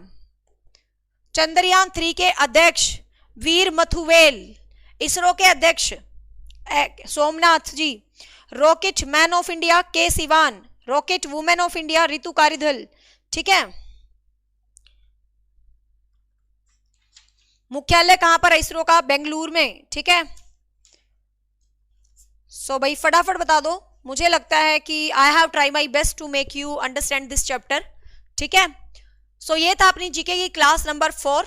क्लास नंबर 5 इससे भी मस्त आने वाली है, क्योंकि ये आप लोगों का प्यार है जो आपने क्लास 1, 2, 3 को इतना पसंद किया. मुझे ना मोटिवेशन तभी मिलता है जब आपको क्लास पसंद आती है. आपको नोबेल, जिसने नहीं देखी, नोबेल्स प्राइज, ब्रिक्स सम्मेलन, और तीसरी क्लास मैंने कौन सी करवाई थी? कैसे भूल गई मैं, वो G20 वाली, ठीक है। 3 क्लास में जीके करवा चुकी हूँ, ये मैंने क्लास नंबर 4 करवाई है। और सो फाइनली आपको क्लास कैसी लगी है, don't forget to comment down. मेरी कोशिश रहती है उस क्लास से जुड़ा स्टैटिक प्लस करंट सभी इश्यूज मैं आपको करवा दूं, क्योंकि मुझे पता है टीचिंग एग्जाम्स में इनसे बाहर क्वेश्चन कतई नहीं आने। जो मैं आपको टॉपिक करवाऊं आप सिर्फ इन क्लासेस को रट लेना जो मैं पढ़ा रही हूँ बस, साथ में क्वेश्चन हमेशा करवा रही हूँ। डाटा ऑफिशियली 4, बहुत मेहनत लगती है सच में। जीके मैंने देख लिया, टीचिंग एप्टीट्यूड तो इतनी देर में मैं 4 पढ़ा दूं, एफर्ट बहुत लगते हैं। जो कंटेंट जिसका है फिर गवर्नमेंट की साइट पे जाओ, फिर इसरो पे जाओ, फिर जागरण जोश.com पे क्वेश्चन लो, तो मतलब बहुत एफर्ट लगता है इसकी पीपीटी पीडीएफ सब कुछ बनाने में, ठीक है। सो उम्मीद करती हूँ भाई आपको क्लास अच्छी लगी तो क्लास को लाइक जरूर कर देना, अपने दोस्तों के साथ शेयर जरूर कर देना, है ना। और बाय बाय, टेक केयर, मिलते हैं रात 8:30 बजे किसी बेहतरीन क्लास के साथ। जो बच्चे पहली बार हमसे जुड़े हैं मैं बता दूं, हमारा चैनल डेडिकेटेड है टीचिंग एग्जाम्स को। किसी भी स्टेट के कोई भी टीचिंग एग्जाम की तैयारी कर रहे हो तो आप हमसे जुड़ सकते हो, आपको कुछ बहुत बेहतर सीखने को मिलेगा। Bye bye. और आज हमारे अचीवर्स एकेडमी ऐप को 2 साल हो गए हैं। Thank you so much for lot of love. 2 साल के अंदर स्टूडेंट्स का इतना प्यार मिला हुआ है। 4.7 रेटिंग है अपने ऐप को, जो अपने आप में बहुत मायने रखती है। ये सच्चे दिल से प्यार करने वाले स्टूडेंट हैं जो वहां पर दिल से रेटिंग करके कमेंट करते हैं। देखो जिंदगी की यही असली कमाई है कि मुझे बहुत खुशी होती है जब आप मेरे अचीवर एकेडमी ऐप के ऊपर अच्छी खासी रेटिंग डालते हैं। जैसे आप मीशो अमेजोन से कोई प्रोडक्ट लेते हो फिर रेटिंग डाल के कमेंट छोड़ते हो तो बढ़िया लगता होगा उनको भी। तो ऐसे ही आप अचीवर एकेडमी ऐप पे अपनी रेटिंग करते हो, 5 स्टार देते हो और नीचे प्यारा सा कमेंट लिखते हो तो मुझे भी बहुत खुशी होती है। तो बस आज मैंने कोइंसिडेंटली खोल के देखा, 2 साल हो गए थे यार, 1000+ कमेंट्स थे, मोस्टली पॉजिटिव है। कुछ जलने वाले तो होते ही, आपको पता इधर उधर के लोग वो एक आधे घटिया कमेंट करवा देते हैं, बात अलग है। लेकिन हमसे जुड़ा हुआ बच्चा कभी भी बेकार कमेंट नहीं करता, सबके बहुत प्यारे कमेंट्स हैं। 4.7 रेटिंग है और आज 2 साल हो गए हैं कंप्लीट ऐप को। तो जो बच्चा ऐप से पढ़ना चाहता है कंप्लीट तो वो पढ़ सकता है, हर चीज वहां पर ऑलरेडी कंप्लीट है। और 5 तारीख का लास्ट डे है। चंडीगढ़ टीजीटी पीजीटी का बैच बहुत सस्ता चल रहा है, वो पहले स्पेशल एजुकेटर के लिए निकाला था, उसको मैं अब सही कर दूंगी, मतलब उसका रेट पुराने वाला कर दूंगी वापस। तो जिसको लेना है ले सकता है, एनटीटी और वो सारे 5 तारीख के बाद देखूंगी, चेंज करूंगी। Bye bye, take care, thank you so much.